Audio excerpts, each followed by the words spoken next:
L-U-F-F-I-N-N-N-N-N. Everyone jumped at the sound of the loud voice calling out. All heads turned to see Luffy standing, his hat shadowing over his eyes. "Ah, looks like Captain's brother is awake," Devin said, relieved to know that he will get help. "Ah, Luffy, care to help out here?" Zoro asked with a smirk. "I'll never forgive you two. Fight me," Luffy suddenly yelled. "What? Zoro and Devin versus Luffy, the identity of the Baroque Works boss. One Piece. Sabo, wake up," Luna coaxed, slightly shaking her captain awake. Sabo groaned before slowly sitting up and rubbing his eyes. Hey Luna, Sabo yawned. Did you have a nightmare again? "No, I did not. Can you help me wake up, Ace?" "Why?" "I'll explain later," Luna answered. Sabo sighed as he stood and walked over to the sleeping Ravenhead. Sabo leaned in so that his mouth was next to Ace's ear. "Oh Ace," he cooed, "you need to wake up or else Luffy will eat all the meat." That's my meat, Lou. Ace shouted out, sitting up quickly, an angry look upon his face. Relax, I was just kidding. Why you know I hate it when you wake me up like that. Ace hissed, causing Sabo to chuckle a little. "As much as it's funny to make fun of Ace, we have a little no a big problem," Luna interrupted. The two captains looked at the little girl. "What problem?" they asked. "One Piece. What idiotic shit are you saying, you moron?" Zoro yelled as Devin twitched. "I swear all three of our captains are crazy," Devin muttered. Shut up. Ungrateful bastards like you two need their asses kicked. Luffy shouted. Ungrateful? Zoro questioned. That's right. I can't forgive you, Luffy growled. How dare you beat up all the townspeople after they welcomed us and fed us yummy food. Zoro and Devin almost fell over from Luffy's idiocy. Well, I did cut down most of them, Zoro muttered. And I did beat some up, Devin whispered. Is he really dense? Vivi asked, sweat dropping. Looks like a friend of theirs, Mr. Five said. Such an annoying bunch. Kyahaha, let's just kill them already, Ms. Valentine laughed. All obstacles that interfere with the mission must be eliminated. Mr. Pink tilted his head as he stared at Luffy. Why is he so fat? Luffy, listen, Zoro started, those townspeople were actually. Don't make any excuses, Luffy screamed out, charging at the two male first mates. Shit, Devin muttered before getting ready for battle. One Piece. So, let me see if I got this right, Ace said, rubbing his temples.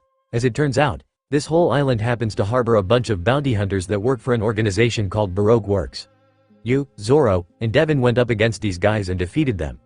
Then Nami somehow gets them to go and protect a princess. Is that right? Luna nodded. Well, that's just dandy, Ace mumbled, sarcasm dripping from that sentence. Man, we would have gotten in a real mess if it weren't for you and the guys, Sabo commented, patting Luna's head. So they're outside, right? Yeah, Luna replied. Nami is talking to the princess's guard, and Zoro and Devin are off helping that princess. Oh, I think Luffy out there, too. Sabo and Ace froze. Luffy's, out there? Sabo asked. Yeah, but I'm not sure if he's still sleeping or not. Ace and Sabo looked at each other. Do you think? Maybe. It is Luffy. Crash the three jumped at the sound. Suddenly, a loud battle cry was heard. Definitely Luffy, Ace and Sabo said at the same time. Quickly, Ace, Sabo, and Luna ran out of the building only to see a strange sight. Zoro and Devin seemed to be duking it out with Luffy while three knocked out agents were on the floor, unconscious and twitching. Damn it, those idiots. They saw Nami ready to walk over to them and knock some sense into them. Wait, Nami, Ace stopped the navigator. Let Sabo and me handle this. How are you going to do that? Nami asked. You'll see, Ace smirked before running towards the quarreling Nakama with Sabo. Quickly, Sabo came behind Zoro and Devin, grabbed their heads, and collided the heads together, knocking them down while Ace tackled Luffy and pinned him down. Wah Ace, get off of me, Luffy shouted. What do you think you were doing, Lu? Ace asked. Kicking Zoro and Devin's butt until you butted in, Luffy explained. Why? They beat up the townspeople. Wait, hold that thought. Did you give them a chance to explain? No, Luffy muttered. Thought so, Ace sighed before standing and throwing Luffy over his shoulder despite the younger's protests. Sabo kneeled down to the two he knocked down. You guys alright? Does it look like we're alright? Zoro and Devin snapped. Are you looking for a fight, too? Zoro threatened. Hey, Luna already briefed us on the situation, Sabo explained. I was just stopping some idiots from doing something stupid. Why you? Bam from behind. Nami had just punched Zoro and Devin before yelling at them. As much as I'm grateful for you guys making sure the girl is safe, you almost cost me $1 billion belly. Vivi just sat there, shocked by their deed. Why did you save me? The princess asked. Oh yeah, you don't know anything, yet. How would you like to make a contract with me? A contract? One Piece. She. Luffy laughed. So that's what happened? You should have said so earlier. I thought you went and beat them up because they didn't cook your favorite food. Who do you think we are? Zoro shouted. Unlike you and your brothers, we're not gluttons. Devin argued. The ones awake were now around in a circle. Sort of. Sabo and Ace were next to each other with Luffy sitting on Ace's lap. Nami was leaning against a building's wall. Vivi sat on Haystack with Devin standing nearby. Zoro was sitting against a crate and somehow Luna was able to get herself to sit on Zoro's lap. I refuse, Vivi politely said to Nami. But you have my gratitude for saving me. What? Why? You're a princess, right? $1 billion belly shouldn't be like nothing, Nami muttered. Have you heard of a kingdom called Alabasta? No, can't say that I have. It is a highly civilized country within the Grand Line, Vivi explained. It was once a peaceful kingdom long ago. Did something happen? Devin asked. Well, in the past few years, things have been mired by the revolutionary activities. Because of radical Alabastan revolutionaries, my country is in complete chaos, Vivi explained. One day, I heard the organization, Baroque Works. Apparently, it was Baroque Works who was instigating the revolutionaries. Other than that fact, I didn't know anything else nor can I do anything about Baroque Works. So I made a request to Igram, who has been looking after me since I was a child. You mean the guy with the Chakua hair? Luffy asked before getting whacked in the head by Sabo. Ow. It's rude to interrupt, Lu, Sabo sighed, looking at Vivi. Continue, please. Vivi nodded. Even though what I heard may or may not be a rumor, I asked Igram if there was a way to infiltrate because that would be the only way to clear away the shadow that looms over Alabasta and determine exactly what is Baroque Works' goal once and for all. Well, aren't you a brave princess? Zoro smirked. How noble, Devon complimented. Luna seemed to flinch at that statement. Wait, so this ideal nation that Baroque Works is striving for is… Nami paused, unable to say what she wanted to say. It's exactly what you think, Vivi replied. Even though the boss has hinted a plan for an ideal nation, Baroque Works' true objective is to take over the Alabasta Kingdom. If I don't hurry back to stop the revolutionaries and tell the people of Baroque Works, things will go as they planned. I see. So that explains why you refused my offer. A country in the middle of a war wouldn't have any money to spare. So, who's the boss? Luffy piped up. Luffy, Ace muttered in a warning tone. Why, you mean the boss's identity? Don't ask me, it's better that none of you know of it. Vivi shouted in panic. If you knew, Baroque Works would hunt you down. Please leave us out of it, Nami smiled. I mean, a guy taking over a kingdom must be really tough to beat. I agree. No matter how tough you pirates are, none of you are a match for the warlord, Crocodile. As soon as those words left her mouth, Vivi covered her lips in horror. Nami hugged herself in fear. Luffy and Ace's jaws fell open. Sabo faced Palma shaking his head while Luna and Zoro sweat dropped. Didn't you just say his name? Zoro asked. And I thought Luffy was dense, Ace and Sabo thought. Suddenly, they all felt like they were being watched and took the risk to turn their head. Upon the roof, the unlucky stared down at them. They looked at each other before flying away. So does that mean we're screwed? Luna innocently asked. Nami grabbed the front of Vivi's shirt and shook her. What was that bird and otter just now? Nami screamed. Are they going to report US to their boss? I'm sorry, Vivi cried. Can you believe it? A warlord, she said, Luffy said with an ecstatic voice. Seems like we have a challenge in our hands now, Zoro, Devon chuckled. Not bad, Zoro smirked. I'm sorry, Vivi apologized, it accidentally slipped out. Do you think that using accidentally is going to help? Why do we have to be hunted down because you slipped up? Nami yelled before letting go and crying out in tears. We just entered the Grand Line and now we're going to get chased by a warlord. Relax, Nami, Ace tried to assure her. Everything will be alright. Yeah, what Ace said, Sabo followed. We'll be lucky if we meet him early, Zoro said, talking to Luffy. I wonder what kind of guy he is, Luffy replied to his first mate. All of you shut up, Nami screeched. She turned and began walking away. It's been a really short time traveling with you, but bye. Where's she going? Luna asked. They don't know my face yet, so I'm leaving. But when she only took a few steps, Nami noticed the otter drawing on a sketchpad. When it was done, the otter showed sketches of her, the 3 first mates, and the 3 captains. Oh, that's nice. Once realization hit her, she turned and stomped back to her nakama. Damn it, now I can't run away. Those are really interesting animals, Luffy muttered. I kinda want to recruit one, Ace told Sabo. Where were you planning to go anyway? Zoro asked the navigator.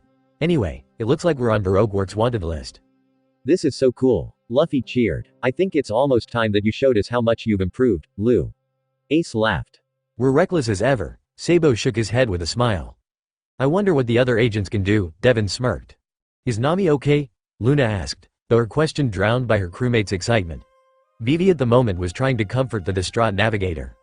I have 500,000 belly in my savings account, Vivi stuttered. Fear not, a voice cried out. All heads turned towards a certain royal guard wearing what Vivi was wearing. It'll be ma, it will be alright. Igram coughed. I have a plan. Igram, what is with that outfit? Vivi asked, shocked. Wow, you can definitely pull off that look, Luffy said, stupidly amazed.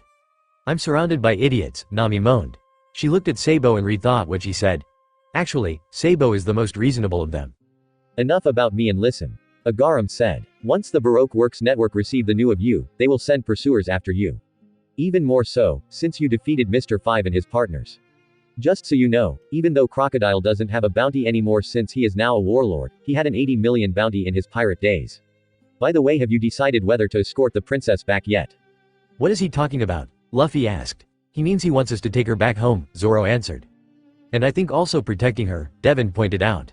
Oh, okay, Luffy said before looking to his brothers. What about you guys? I really don't care, Ace shrugged. I'm cool with it, I guess, Sabo hummed. It's an 80 million bounty.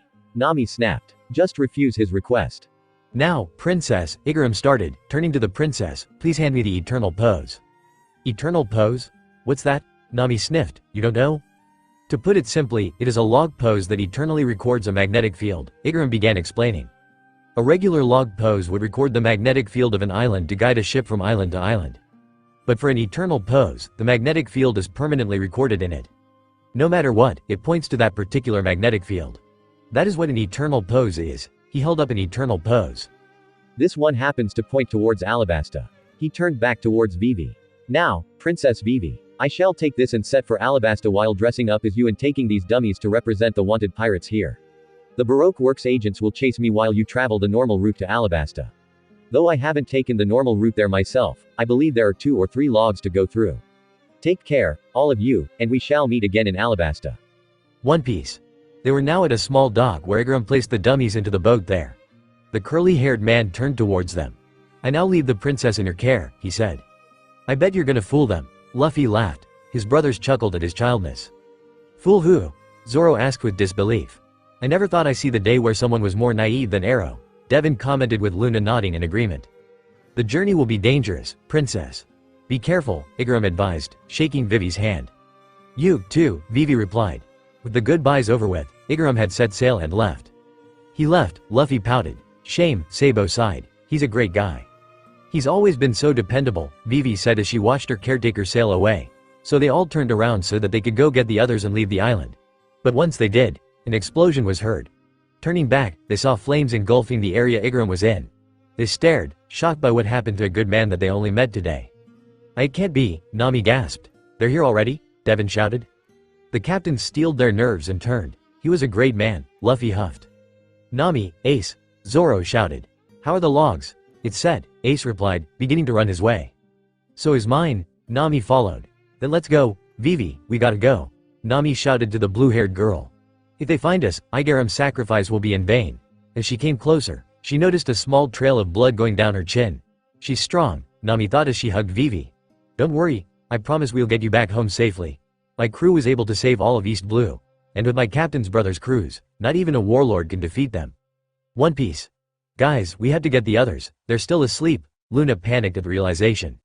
Oh shit, Ace exclaimed. Okay, Luna, you and Zoro go to the ships. The rest of us will get them. Sabo commanded. Let's go, quickly. They separated to their ways to prepare for the trip.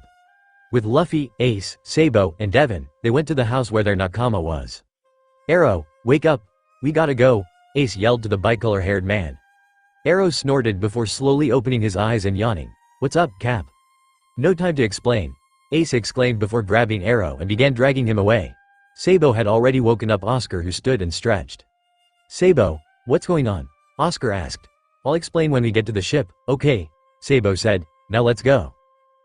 Okay, Oscar answered, following the former noble. Devin decided to carry Mika as it would leave the hassle of waking her up later. Luffy, being Luffy, grabbed Usopp's nose and Sanji's leg and began dragging them out of the house despite their protests. One Piece. Come on, Vivi. Nami shouted to the princess. The 2 women were running to their destination. That was when Vivi noticed something. Karoo is not here. Meanwhile, Zoro and Luna were at the ships. Zoro took the liberty of raising the anchors while Luna untied the sails. Zoro, Luna. We got the others. Zoro and Luna looked over and saw their crewmates running towards them. Alright, we're just about ready to leave, Zoro called to them. Goddammit, Lou, Ace sighed when he saw they were. Did you really have to drag them so roughly? We don't have time to find him, Nami shouted at Vivi.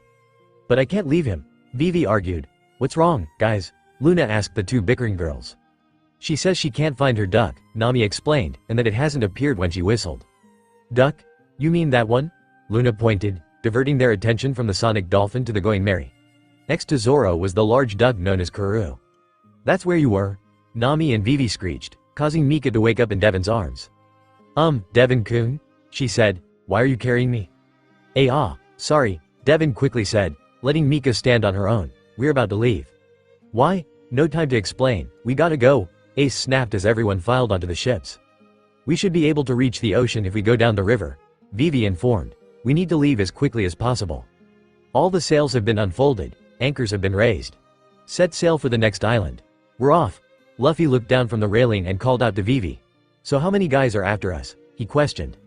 I can't say for sure, Vivi answered. Reportedly, there are about 2,000 agents in Baroque Works. And towns like Whiskey Peak aren't uncommon. You mean we might have 1,000 people after us? Nami panicked. Depending on the seriousness of learning the boss's identity. One Piece. Within the devastation in the area of the explosion, 2 figures on a turtle creature looked at the dummies floating in the water. My, one figure said, obviously a woman by her tone. They really thought a decoy would work. She looked at her younger companion who looked blankly at the water. Stay here, okay? The younger just looked at her. Good boy. One Piece. Back with the ASL crew. Usopp and Sanji were yelling out why in the world they were leaving so soon and that they should go back.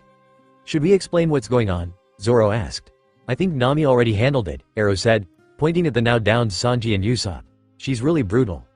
It seems like the fog has lifted, Sabo pointed out, and the sun is slowly coming out. Be careful not to crash your ships into the rocks, an unknown voice voiced out, and congratulations on your escape. Everyone turned to see a woman in a revealing cowgirl-like outfit sitting on the railing of the Going Merry. What? Who the hell is she? How did she get on the ship? Such nice ships here, the woman cooed. She looked at Vivi with a menacing look and an evil grin. I must tell you, Miss Wednesday, I met up with Mr. 8 a little while ago. Vivi's eyes widened in shock. You mean, you did that to Igram? Luffy huffed, staring at the woman. Why are you here? But he was drowned out by Vivi's shout. Why are you all the way down here, Miss All Sunday? The princess exclaimed. Wait, she's a Baroque Works agent, Oscar exclaimed. Who's her partner? Her partners are Mr. Zero and, Vivi looked around a little confused, Mr. Gray. Mr. Gray is usually with her though. Oh, Mr. Gray? He's just waiting for me, Ms. All Sunday grinned. He's such a good little boy. Vivi shook her head to focus. Only she and Mr. Gray know of his identity besides us. It was why Igram and I tailed her. To learn of the boss's identity as well. Well, technically, I let you tail me, Ms. All Sunday smirked. So, she's a good guy? Luffy asked. I knew that, Vivi yelled. I bet it was you who leaked us out to him. So, she's the bad guy, Luffy gasped. Ace and Sabo faced palmed at their little brother's stupidity. Now, the black-haired woman TSKED. No need to get so worked up. I let you follow me because you looked so desperate, and it was amusing to see a princess try and take down Baroque Works by herself. Vivi gritted her teeth as she remembered what Igram told her, don't underestimate me. Suddenly, most of the crew went into defense mode. Sanji and Usopp were on either side of Crocodile's right-hand agent, Sanji holding a gun and Usopp, his slingshot. Nami took out staff as did Sabo. Both Zoro and Arrow had their sword unsheathed. Mika took out a few cards as Luna aimed her gun. Oscar and Devon took stance in case of any situation. Hey, Sanji, Usopp began. Do you have any idea what's going on? No, Sanji answered, but I know that someone is threatening my precious Miss Wednesday. MS's. All Sunday simply closed her eyes and sighed. Would you please not point such dangerous weapons at me? Suddenly, Sanji and Usopp were thrown over the railing, shocking everyone. What? Zoro exclaimed. Did you see that? Oscar gasped. It's a devil fruit, Vivi realized. Oh, Luffy said, more curious than shocked. Just then, the ones holding weapons were disarmed. What ability is this? Mika asked, stunned. Whoa, she's a real beauty, Sanji, being Sanji, stupidly exclaimed with hearts in his eye. Foo, no need to get so riled up, Ms. All Sunday chuckled. I didn't come here on any orders nor have any reasons to fight you. The three captains, for some reason, felt like something was missing and realized that their hats were gone. So you three are the captains, she said, holding all three hats, Portgas D. Ace, Monkey D. Luffy, and Sabo. My hat, the three brothers exclaimed. Gimme back my hat, Luffy yelled. So you're trying to pick a fight with us, are you? I've decided now that you are my enemy, so come at me, Usopp shouted from behind the mast. Stupid, almost everyone else thought. It seemed unfortunate, Ms. All Sunday said, putting Luffy's hat on her own, that small-time pirates have to look after a princess targeted by the entire Baroque Works organization, and a lone princess having to entrust herself to small-time pirates, and it is unfortunate where your log pose is going to take you next. Little Garden, even if I don't lay a finger on you, it's likely you won't make it to Alabasta. Without meeting Crocodile, the curtains will close on your mission and lives. As if we die that easily, Ace shouted, angry by that assumption. Ace is right. Now gimme back my hat, Luffy yelled. Enough howled. Anyone can make a brave front, the dark-haired woman said. With a flick of her hand, the three hats landed on Luffy's hands and something landed in Vivi's hands. An eternal pose? Vivi gasped. You'll be able to skip over the future obstacles and go to an obscure uninhabited island right before Alabasta. Huh? Is she not a bad person then? Nami asked. I'm so confused, Luna groaned. Why are you giving me this? Vivi asked. It might be a trap, Zoro pointed out. Oh, I wonder about that, the agent smirked. Vivi at the moment was so confused about what to do. What do I do? I don't want to accept this, but this is the safest way to get to Alabasta. Luffy grabbed the eternal pose from Vivi, surprising her. Don't waste time with that. Luffy instantly crushed the eternal pose, shocking everyone except for his brothers.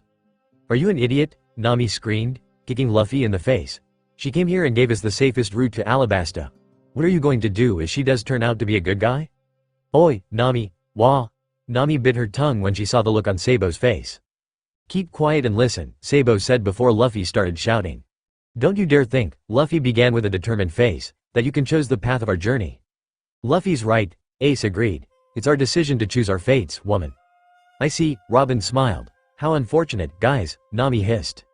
"She blew up that Chakua mister, so I hate her," Luffy declared. "Well, I don't dislike bold men." Ms. All Sunday stood behind the railing. "Let's meet again if you survive." "I don't wanna." Ms. All Sunday walked off the ship and landed on a turtle next to Little Boy. "Let's go, Bunch," she commanded. The turtle nodded and began to swim away. "Whoa, it's a turtle," Luffy, Ace groaned at his little brother idiocy. "Well, it's huge, so it's inside." Vivi at the moment collapsed to her knees. "I don't have the faintest idea of what that woman is planning," she groaned. "Don't waste your time thinking about it," Devin said. "You're going to get a headache." "Can someone explain the situation here?" Usopp exclaimed. "So is she part of the crew now?" Luna asked, ignoring the calls for an explanation. "Is it really alright for me to come with you?" Vivi sighed. "I'm only putting you in danger." "Oh please," Nami sighed and poked Vivi's forehead. "It's already your fault they found out about us. If you didn't want to trouble us, then you should have done so in the first place." "I'm sorry." "Right, Luffy. It's morning, Sanji. Oscar, make breakfast," Luffy declared. "I don't think he cares," Ace put on his hat that he got from Luffy, "since the sun is up." "Let's set sail." "Seriously?" Arrow exclaimed with amazement. "That happened?" With the ASL crew, the ones who had no clue what was going on were being filled in. "So, I missed all that action," Arrow whined. "Why didn't you wake me up?" "Such a shame that I didn't get my chance to shine," Sanji sighed, holding his cancer stick between his fingers. "But don't worry ladies, for the prince is now awake." "I'm glad I slept through all that," Usopp shouted, sweating tremendously. Oscar was glaring at the two male first mates. "You let Luna go into battle? Do you know how dangerous that is for her?" "Get over it, Oscar, she wanted to battle," Devin argued. "Devin, you know how I feel about letting Luna go into dangerous situations. We're freaking pirates, Oscar." Luna just stared at the two fought as she casually sat next to Zoro. "Are you jealous, Nami?" Sanji asked, his cigarette somehow making heart-shaped smoke. "Not really," Nami sighed. "Well, you can count on me to back me up," Usopp lied, pointing at the back of his head on Luffy's wanted poster. "The whole world is talking about whether or not the 30 million bounty isn't for my head instead." "Usopp, please shut up," Sabo groaned. "You're more of a horrible liar than Luffy." Regardless, Mika interrupted, "I'm glad everyone is alright." Ace leaned against the railing that Luffy was sitting on. "What are y'all thinking about, Lou?" Luffy turned to Ace with a grin. "Do you think it's going to snow?" Luffy grinned. "Why would it snow?" Zoro asked, completely confused by Luffy's question. "Oh yeah, you were asleep when it happened," Luffy said, before turning to Vivi. "Hey, do you think it's gonna snow again?" Well, it's not like it never snows, Vivi answered. But from that part of the Grand Line to the first island is special. The 7 magnetic fields that stretch from Reverse Mountain clash together, making things even more unpredictable. So you can't let your guard down. Though, it would be quite rare to encounter bizarre condition once you pass the first island, the Grand Line if the most difficult ocean to navigate on. So, it's absolutely imperative that you never underestimate this sea. But it seems that her words went through deaf ears as almost everyone was sitting back on the decks as Oscar and Sanji came out, holding trays with drinks on them. "Anybody up for special drinks?" Sanji shouted. "You bet we are," almost everyone yelled. Vivi just stared, pissed by the fact she was ignored by them. "Are you sure things will be fine like this?" Vivi scolded, pointing at the relaxing party. Nami simply passed a drink to the blue-haired girl. "Everything will be fine," Nami assured. "They'll work hard through rough seas."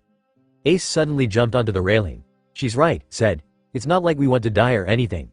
I mean, with me and my brothers, we're unstoppable." "I know, but we might be caught off guard at this rate," Vivi replied. With a smirk, Ace began drinking his drink before suddenly falling forward, face down, freaking out the two girls. "Ha ha ha ha," Luffy laughed, pointing at Ace. "Sabo," Ace fell asleep again. "Whoa, oh my god, not again," Sabo groaned. "This duck knows how to drink," Sanji laughed, watching Karoo drink. "Tastes good, huh? Drink up, buddy." "Hey, do we have any fishing rods?" Oscar asked. "I'll make some," Usopp offered. "Just let me fire up my ol' artistic skills." "Fishing, eh? Not a bad idea," Zoro chuckled. Vivi watched as the three crews conversed like their lives weren't in danger. "Staying on this ship," Nami began, bringing Vivi's attention to her, "can make you lose stress, huh?" Vivi looked at the navigator before looking back at the others. "Yeah," Vivi smiled, "that's true." "Yua," Luna gasped, catching everyone's attention, "Dolphin." "Really?" Arrow exclaimed, quickly running to the rail like a little child. "Wow." Luffy laughed. "That's so cute," Mika giggled. True, a dolphin had just jumped out of the water, all sleek and shiny. Everyone, though, had their eyes shadowed as they realized something was off. It's way too big. Let's run away, Luffy laughed. Aye, almost everyone cheered. So another scuffle began to steer the ships away from the giant dolphin. One Piece. Nami looked carefully at the log pose strapped on her wrist. Ace, your log pose is facing the same place, right? She asked the fiery captain. Yep, Ace grinned, also staring at his log pose. We're at our second island of the Grand Line. They slowly moved into the river of the island, taking in the surroundings. Be careful, Vivi warned. I'm worried about what Ms. All-Sunday said. There will be monsters, Arrow said with an eerie tone and face, making Usopp shiver. I can't wait. I'm not sure about that, don't we need more food? Oscar asked Sanji. Well, we didn't buy anything from the last island, Sanji shrugged. It looks a lot like a tropical forest, Devin muttered. How strange. This is Little Garden? Luna asked. It doesn't look little. How come it's not cute as its name? Nami groaned. I never have seen these kinds of trees before. Suddenly, a loud screech rang out, scaring the crap out of Nami. Eek, what's that? You're so cute, Nami swan, Sanji cooed, heart-shaped smoke coming from his cigarette. Don't worry, it's just a bird. This place is just a normal forest, don't worry. Weren't we just told by Crocus that nothing in the Grand Line is normal? Sabo sighed. He noticed Luffy was just staring at something. What are you looking at, Lu? Is that a gecko? Luffy asked, looking at the weird bird passing by. Boom! The ship started to shake at a loud noise. The three crews were quiet for a moment before fear erupted from some of them. Is that supposed to be the sound of a normal forest? Nami cried. It sounded like a volcano, Usopp shouted, covering his ears. Eek! Mika squeaked, hugging Devin around the neck, accidentally choking him. Nami suddenly heard a low growl and turned to see a huge tiger. A tiger? The orange-haired woman exclaimed, thinking that the tiger would attack. But instead, the tiger fell to its side as blood spurted out from out of nowhere. Holy shit! Oscar gasped. That was so cool. No, it's not, this isn't a normal forest. How does a tiger die from blood? How am I supposed to know that? I decided we will not go down there, Usopp said, trying to be brave even though he was shaking. I'm going to stay until the log pose record the magnetic field, Nami declared, and get out as quickly as possible. We have to hurry to Alabasta. I think I'll stay here also, Mika whimpered, still accidentally choking Devin. Mika, I need air, Devin gasped. Sorry, Devin-kun. I guess I'll stay behind, Sabo sighed. Besides Devin and Mika, I don't think the other two can defend themselves. Hey, Ace noticed that Luffy was trembling, but the older D knew it wasn't from fear. Luffy, don't tell me, Ace started. Sanji, prepare a lunchbox, Luffy giggled. A lunchbox? Sanji questioned. Yeah, a pirate lunchbox. I smell adventure, Luffy grinned. Hold on a minute. Nami scolded. Where the hell are you going? An adventure, Luffy simply answered. Wanna come? There's no stopping him, Nami internally cried as Luffy shouted out for his lunchbox. Can I go with you? Vivi asked Luffy. Why you too, Vivi? Nami said in shock. Well, if I don't do anything, I will keep thinking, Vivi explained. I want to relax before both log poses record the magnetic field. Besides, Karoo will be with me. At the mention of his name, Karoo froze up in shock. He doesn't look like he wants to go with you, Nami muttered. I'll make a lunch for Vivi Schwan too, Sanji said happily. Could you also make a drink for Karoo, too? Vivi asked. Well, seeing how this is, Ace muttered before turning to Oscar. I'll need you to make me a pirate lunchbox. There's no way I'm gonna let Luffy roam around with Vivi alone. Aye, Captain, Oscar grinned, walking over to the kitchen. But Ace, I'll be wind. Ha, with the way trouble follows you around, no way, Ace lightly scolded. Luffy simply pouted. As soon as they got their lunchboxes from the cooks, the three began to leave the boats. Let's go, Luffy cheered as he moved forward. We'll be back soon, Vivi shouted. Make sure Luffy doesn't get into any trouble, Ace, Sabo warned. No promises, Ace laughed as he followed the younger D. Ms. Wednesday is a brave girl, Usopp complimented. Well, she did break into Baroque Works, Nami agreed. Well, I'm going for a walk, Zoro said, stretching. You, too? Usopp wailed, as Zoro jumped off the boat. Wait, Zoro, Sanji shouted. Zoro turned in confusion. We're running out of food. Could you go hunt something down? Sure, it's not like you can hunt down food yourself, Zoro shrugged, beginning to walk off again. Hold it, Zoro turned to face the curly brow cook. Are you saying I can't catch bigger game than you? Isn't it obvious? That's it. I challenge you to hunting? Sanji jumped off the boat and began walking off in a different direction from Zoro. Whoever brings a game with the most kilograms will win. Fine by me, Zoro replied. Mine will have the most meat in it. Hey, Sanji, can I come with y'all? Arrow asked. May I tag along, Zoro? Oscar hollered out. Just don't get in my way, the two Straw Hat members shouted. With that, Arrow and Oscar jumped off and followed whoever they wanted to follow. At the ships, Nami and Usopp were crying. What is with these people? Nami sniffed. I know how you feel, Nami, Usopp sighed. Hey, don't worry about it, Sabo smiled. You have me, Devin, and Mika. The three of you will be safe. Three? Yeah, you, Nami, and Sabo-kun. I can't find Luna, Mika said, worried. What? One Piece. Wa Luna, Oscar exclaimed as soon as he saw the small girl next to the green-haired swordsman. Why aren't you on the ship? Luna simply clung to Zoro's pant leg and stuck out her tongue. Why are you panicking? She's only a child. I can take care of myself, Luna argued. Lay off, Oscar, Zoro huffed. If she's Luffy's brother's first mate, you shouldn't question her. With that, the two began to walk off, leaving Oscar to stutter for a while before running after them. One Piece. Are you alright, Nami-chan? Mika asked the orange-haired navigator. In the background, Devin was trying to calm Sabo down. Yeah, you seem kinda pale, Usopp pointed out. It's just, I think I heard of it before, Nami muttered. Of what? Little garden. One Piece. Vivi, Ace, look, Luffy shouted, holding something in his hand. It's an octopus shell. This is an ammonite, Vivi said. A what? Ace asked, confused. One Piece. Down in the lower deck of the Going Merry, Nami shuffled through the bookshelf. No, not this one, she mumbled. Where is it? How could I forget? I just read it. One Piece. Lou, what are you staring at? Ace asked when he noticed his brother and the duck looking up. How come there's a Sea King here? Luffy asked. Ace raised an eyebrow before deciding to look in the direction his brother was. He did not expect to be looking at a dinosaur. Holy shit, Ace exclaimed. Dinosaur, Vivi gasped. Dinosaur? Luffy asked, excited. This must be an ancient island. Because of the hardness of traveling in the Grand Line, each island had built its own unique civilization and maintained it, Vivi explained. If there are islands with highly advanced people, then there are islands in which time has been stilled for thousands and thousands of years. This can only be possible because of the Grand Line's chaotic climate. So, this island is a product of the Grand Line's chaos. It's an island trapped in the dinosaur age. What the Luffy, get down from there, Ace yelled. Vivi, snapped out of her thoughts, finally noticed Luffy on the neck of the dinosaur. Don't just climb on it, Vivi scolded. This is awesome, Luffy laughed. One Piece. Guys, Nami shouted, getting their attention. Oh, Nami, Usopp said, did you find the book? We're in trouble, this island, Nami gasped. Whoa, slow down, Devin said. Suddenly, they heard the trees close to the ship's creak. Not sure what to do, they dared to look at the cause. Screams erupted from each of them. One Piece. Sanji stopped suddenly. Is something wrong, Sanji? Arrow asked. I thought I heard Nami Swan and Mika Swan call my name, Sanji answered, causing Arrow to sweat drop. What a ladies' man, the young swordsman thought. Arrow sighed and looked up, only to see a set of huge jaws. Before he could say something, Sanji went into action. One Piece. Zoro, Luna, and Oscar at the moment were staring at a triceratops.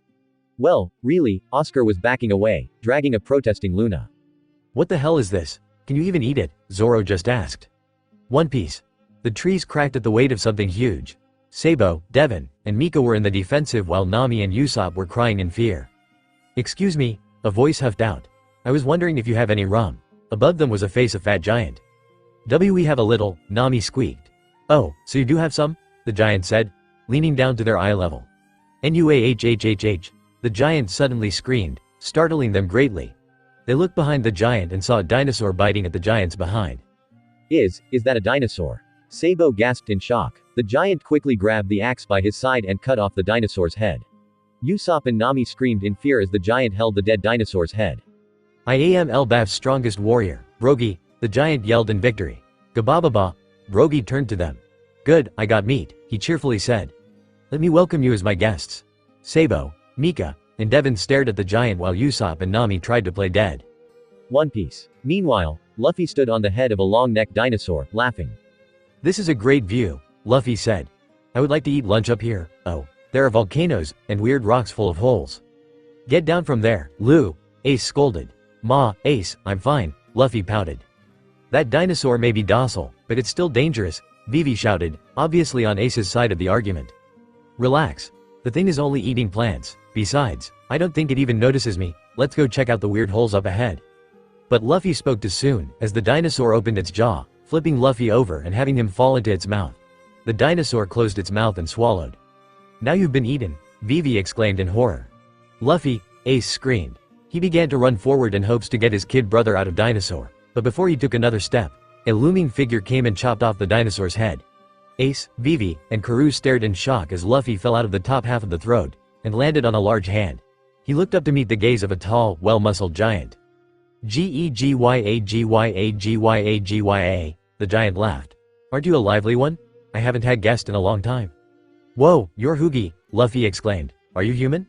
Gegyagyagya. I am Elbaf's strongest warrior, Dory, the giant laughed. Down below, Ace and Vivi stared at the giant in shock while Karoo was on the ground, unconscious from the sight of Dory.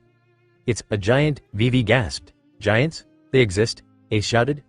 Yes, but this is the first time I'm seeing one, Vivi admitted. Dory looked down, smiling at them. Allow me to invite you folks to my place, Dory said. Ah, he spotted us, One Piece. Gababababa, Brogy laughed as he cooked the meat. There, it's all cooked, so eat up. We're not hungry, Usopp, Nami, Mika, and Devin said at the same time. Sabo, being Ace and Luffy's brother, took the offer with thanks. Guys, there are skeletons everywhere, Usopp whispered.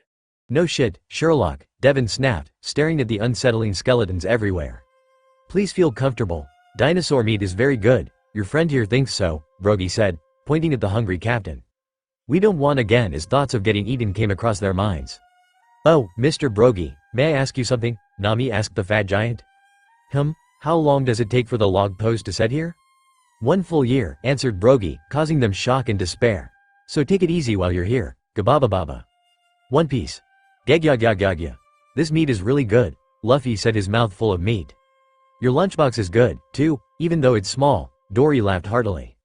It better be good, or I'll kick your ass, Luffy lightly warned, causing Dory to laugh more. They act like they've been friends for 10 years, Vivi said, sweat dropping. That's Luffy for you, Ace said as he noisily ate some meat.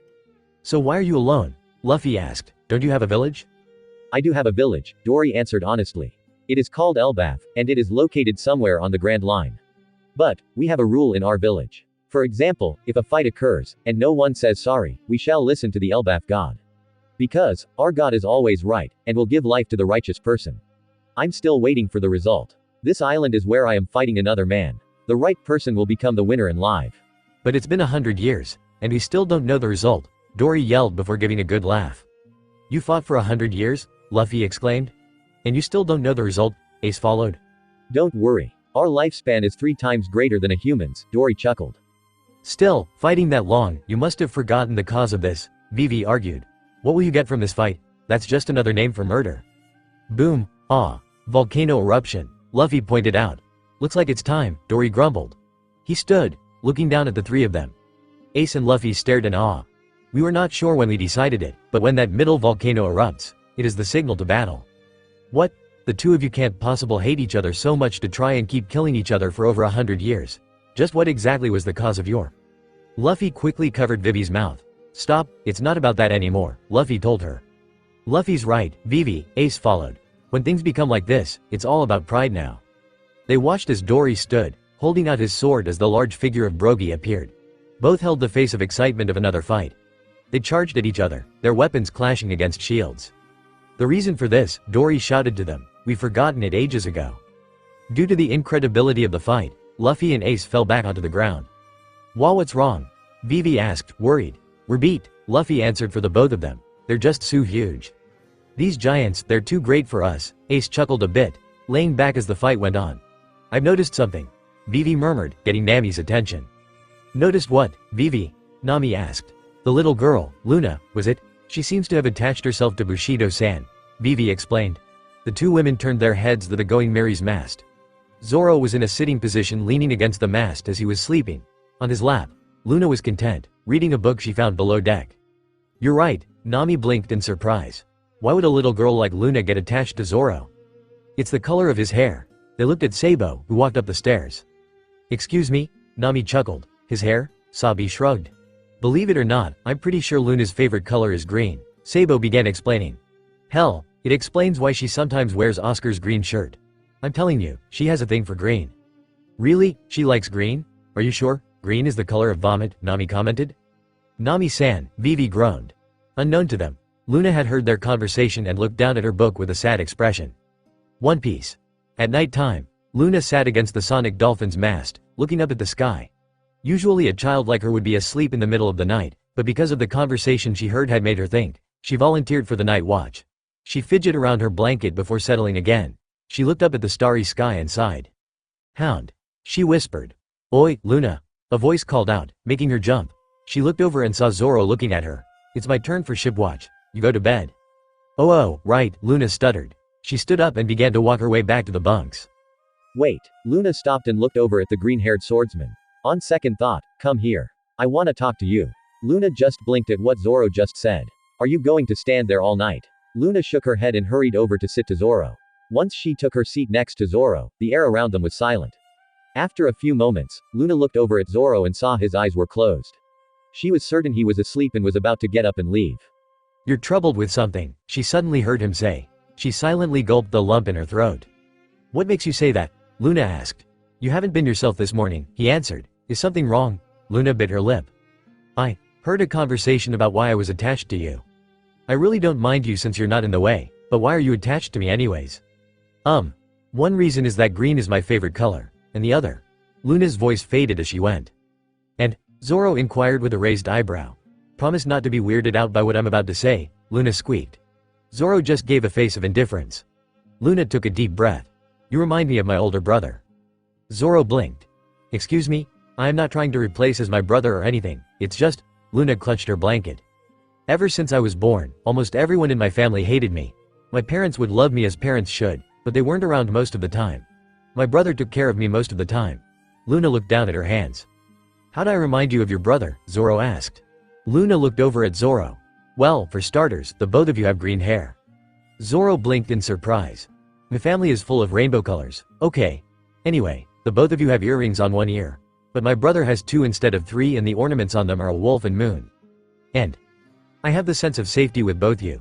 She didn't hear Zoro comment and continued. "I don't trust easily, but somehow. I knew I can trust you right away." After she said that, she buried her face against her knees. After a minute, she felt a hand gently ruffle her hair. She lifted her head to stare at Zoro. "Kid, I'm grateful to know you trust me that much," Zoro smirked. Somehow, a smile crept onto her face and tears welled up in her eyes. She hugged Zoro, trembling in happiness. Thank you," she whispered. Zoro simply patted her head. "So, how old is your brother?" Zoro asked. "My brother is 13 years older than me," Luna answered. "So he should be 24 now." "How we're separated from him, promise not to tell." "Promise." Luna smiled and sat on Zoro's lap, beginning her tale. "Go away, you freak." Young 10-year-old Devin yelped as some kid threw a rock at him. Devin quickly dodged before glaring at the kid. "Quit it," Devin shouted. "There's nothing wrong with Vex, you assholes. He's a fish man. Fishmen are diseased. And now you are, too, you freak." The kid argued. Devin growled. News of his family taking in a fishman spread it like a wildfire in his village. He really hated it how the kids were treating his best friend like he was the plague or something. He really wanted to punch the kid in the face, but decided against it and walked off. "Yeah, walk away to your freak family, you freak." Devin closed his eyes tightly, ignoring the kid behind him. As soon as he got home, he slammed the door closed out of frustration. He then saw Vex come out the kitchen. "Something wrong, champ?" Vex asked. "Vex, why do people hate Fishman?" Devin asked quietly. Vex stood quiet before sighing. "I thought you might ask that," Vex said before kneeling down, looking at young boy. "You see, Devin, I am not very sure myself. But most humans and Fishman don't seem to get along due to the belief that the side they see is bad." "But you're not bad," Devin argued. "I know, but most humans aren't like you and your family," Vex pointed out. "They don't understand what we see. But what matters most is that you stay who you are and don't let anyone deter you from what you want. Understand?" Devin went into deep thought before nodding vigorously. "Okay," Devin said. Vex smiled. "Now go get ready for dinner, kid." One Piece. "Morning, Vex," Devin yawned. "Good morning, what did you do to your face?" Vex screamed as he turned to look at the 13-year-old. The boy had 2 lines on each cheek. Oh, I took my mom's eyeliner and drew tiger stripes on myself," Devin answered casually. "Why?" Vex asked. "Because you have them," Devin said, pointing at Vex's face. "It looks really cool. I want to be like you." Vex looked at the boy before pointing at himself. "You want to be like me?" Devin nodded. With that, Vex gave a chuckle. "You're so weird." Devin just stuck out his tongue. "Come on. Let me give you proper tiger stripes." One Piece. "Can you teach me?" Devin asked looking up at the fishman. "Teach you what?" Vex asked, pretty confused what his young friend was talking about. Fishman karate, Devin answered. Why in the world do you want to learn that? Don't tell me you want to use it to beat up those discriminating idiots. Of course not, it's just, Devin's voice died down a little. Just what? Vex raised an eyebrow. I want to be able to protect you for once, Devin shouted out. The two stared at each other for a while. Vex stared at the boy that he saw as a son. Devin's face was full of determination and didn't falter. Vex gave a little laugh. You're a stupid kid, you know that? Come on, I'll teach you some basic stances. Devin's face lit up and began to follow his best friend. One Piece. Devin wasn't really sure what woke him up, the roaring of the fire or Vex's panicked screams. Devin, wake up! We need to go, Vex yelled. Devin gasped as he sat up in his bed. The first thing he saw was flames engulfing parts of his room. What's going on? Devin exclaimed. Vex didn't answer as he got Devin out of bed and ran out of the room as the ceiling collapsed. Vex, what's happening? Shit is happening, that's what, we got to get out of here. As they tried to find an opening, the fire grew bigger and bigger. Devin coughed into his sleeve, noticing that the smoke had thickened. Vex looked worryingly at the boy. Hurriedly, the fishman looked around, hoping to find some escape. And he did, but Vex made a decision he knew he would never regret. Devin, he coughed. Devin looked up. Suddenly, he felt himself being lifted. You're the best thing that has ever happened to me, kid. Once hearing those words, Devin was thrown through a window. The glass shattered as he went through. He landed on the ground, lucky enough that the glass didn't cut. As soon as he returned to his senses, he looked back at his burning house in panic. He quickly tried to find a way back in. But his efforts were in vain as the house began to crumble. No, Devin shouted. Vex, he yelled out his best friend's name, trying to see if the fishman would make it. His breath quickened, hoping that Vex would make it out. But his hopes were shattered as the last of the house toppled over. Devin fell to his knees as he stared in horror at the rubble. Shaking, he threw his head back and cried. VEXXXXXX. One Piece. Devin and his parents stood in front of a grave. Devin bit his lip, trying to keep the tears in. His father gently laid a hand on his son's shoulder. I know this must be really hard for you, his father carefully said. He was a good friend to us. No, Devin whispered, he was family. With that said, he turned and walked away. One Piece.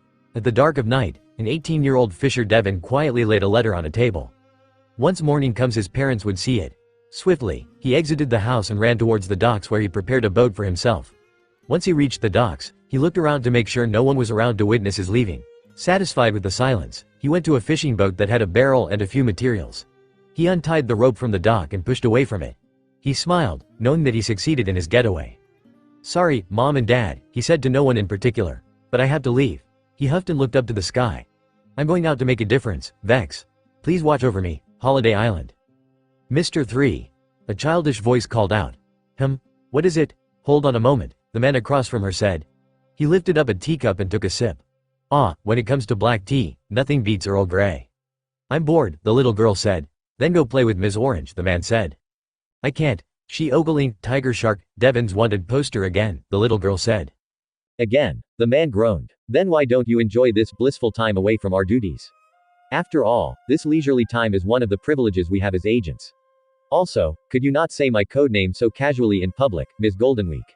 He turned his head away from the shade of the umbrella, revealing the weird hairdo, which was somehow styled to look like a 3 on top of his head. If you do, people will know I'm Mr. 3. Really? Ms. Goldenweek asked with a blank expression. You've been looking at that piece of paper for a few days. What is it anyway? The boss's orders. What? Why didn't you tell me before? Mr. 3 screamed, taking the paper from her and reading it. Looks like Mr. 5 and his partners were defeated. Damn. I wish Mr. 2 got beaten up. Yes, so you can get a promotion, Ms. Goldenweek agreed. Mr. 5's defeat isn't interesting. After all, he's just another person who is too proud of his special power. He had such a powerful skill, but he didn't use it wisely. It's such a waste, Mr. 3 commented, sipping his tea. Only the perfect criminal can create the perfect crime. We're going to have to teach those people a lesson about being an enemy to our organization. One Piece.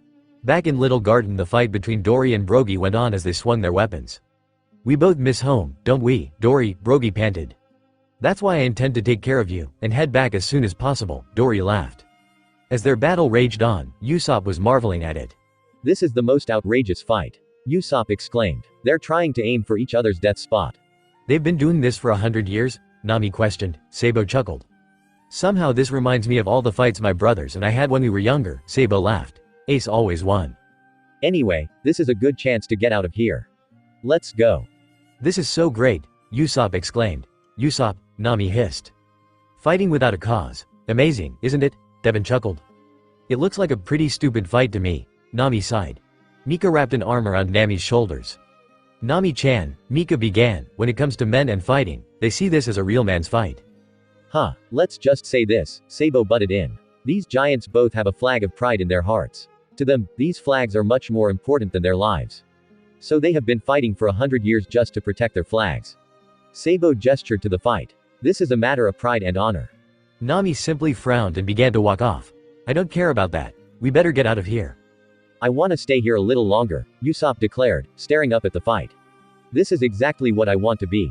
The greatest warrior of the seas. I want to grow up to be a proud and honorable person just like them. Nami paused, looking at the sniper. With a sigh she went back and sat down. You want to be a giant? Nami asked. Weren't you listening to me? If Elbaf is out there, I want to visit it at least once in my life. Giving a grin, Devin clapped a hand on Usopp's shoulder, startling the meek teenager. That's a good dream, Usopp. I'm pretty sure we'll get to see that place. Usopp looked back and grinned with Devin. In the end of the fight, Dory and Brogy ended the fight with their 73,466th tie. After a moment of silence, Brogy gave a hearty laugh. Gabababa, Dory, I got some rum from my guests, Brogy laughed. That's great, Dory praised. I haven't drunk for quite some time, let me have some. One Piece. Oh, is that true? Dory asked his guest. So, Brogy's guests are your friends. Yeah, Usopp and Nami, Luffy chuckled. Sounds like Mika, Devin, and Sabo are there also, Ace said. But didn't they say they would stay on the ship? I guess they like adventure after all, idiot, that only applies to Sabo. So I guess that means I received rum from you also, Dory said. Mr. Dory, sir, Vivi hesitantly began, you said that it will take 1 year for the log post to memorize the magnetic frequency. Is that true? You saw those human skulls, Dory replied. But yet you still don't realize it, most people die here before their log post can memorize the frequency. Dory gave a tired, toothy grin. Some were eaten by dinosaurs. Some died because of heat stroke and starvation. Some came to kill us. But they all died. I guess 1 year is too much for a human. Vivi trembled, covering her face in her hands. How am I going to survive 1 year? Vivi cried. I don't know what will happen to me country in that time. 1 year? Luffy cocked his head to the side. That's too long. Do you have a better way? Well, I do have an eternal post directing towards Elbaf, Dory answered. So, we're fighting for the eternal post. Are you trying to get it from me? Yeah, no, Ace sighed. That's not where we're going, old man. We're just trying to get to the next island. If we can't get to Alabasta, Vivi trembled, it will mean nothing. Then, Dory began before laughing out. Gag, why not take a risk? Then, if you are lucky, you will arrive there. Ace and Luffy looked at the giant before laughing themselves. Shishishishi. That's true. Why don't we do that then? We'll get there anyhow, Luffy chuckled. I can't believe I didn't think that, Ace gasped. Vivi's sweat dropped. One Piece. A great warrior. Brogy questioned, what do you mean? It means I want to be like you guys one day, Usopp answered. You want to be a giant? No, Usopp protested, ignoring the fits of laughter from the others. He thumped a fist against his chest. I want to live with pride and honor like the fighters of Elbaf. Gabababa, really? Brogy chuckled. My lifespan is greater than yours, so I expected to die with pride. All the treasure in the world would mean nothing. If pride is forever, if I can choose, I want to die with pride. As Elbaf said, pride and honor is the treasure which lasts forever. Usopp's smile grew bigger when he heard that saying, pride and honor are treasures. One Piece. Vivi stared up in shock at what she saw. What the fuck? Ace exclaimed. The rum exploded, Luffy screamed. Quack, Karu panicked. True to what Luffy said, as soon as Dory drank some rum, it suddenly exploded. As smoke rose from his mouth, his eyes rolled back and he fell back. Mr. Giant. Mr. Dory, old man. The three gathered to Dory. Shit, this must have did some serious damage to him, Ace muttered. Are you okay? Why did the rum from our ship explode? Luffy questioned. The rum exploded inside the body. That's a dirty trick, Vivi shouted. Did the other giant do this? What? No way would he do that, Ace argued. They have been fighting for 100 years. Luffy snapped. Why would he do that? Suddenly a shadow loomed over them. Then who did it? That MSTBU. Dory glared down at them. This is not Brog's work. We are proud warriors of Elbaf. Besides you, I do not suspect anyone else. Let's get out of here, Vivi called out to Ace and Luffy. He won't listen to anything. It's no use trying to escape, Luffy said, taking off his hat. He passed his hat to Vivi. Can you hold this? And stay out of the way? Ace asked. Wait, the two of you want to fight him? That's crazy. The size difference is too much. Sorry, mister, Luffy said, completely ignoring Vivi, but we had to put you to sleep. So, no hard feelings, right? Ace said, cracking his knuckles. So the D brothers glared at the giant as Dory did the same to them. Vivi tried to reason with the giant. Listen to me, Mr. Dory, Vivi yelled. We know nothing about the explosive rum. Swaf, you don't rest. Your injuries will worsen. Of course, Vivi's protest was in vain as the glaring continued. You made me really mad, Dory growled. He swung his sword down at them. You used a bad trick on Emmy, Ace and Luffy were able to dodge his attack. But Dory's attack caused damage to himself as blood spewed out through his teeth. Luffy ran up the sword and readied his attack. Gomu Gomu pistol. Luffy shouted, but Dory quickly retaliated by hitting Luffy with his shield. Ace jumped off a tree and over Dory's head. Ace turned the tips of his index and middle fingers and shot bullet-sized fire around Dory's feet, causing the giant to stagger. Luffy, now. With that command, Luffy stretched his arms, grabbed a tree, and launched himself to stretch again, narrowly dodging Dory's sword.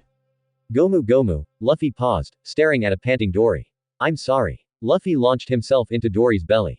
Rocket. Upon the collision, Dory shouted in pain. Luffy noticed that Dory's foot was coming down at him. He shouted as the foot stamped down on him. Dory stood firmly, unmoving and coughing. Luffy, Mr. Luffy, Ace and Vivi exclaimed.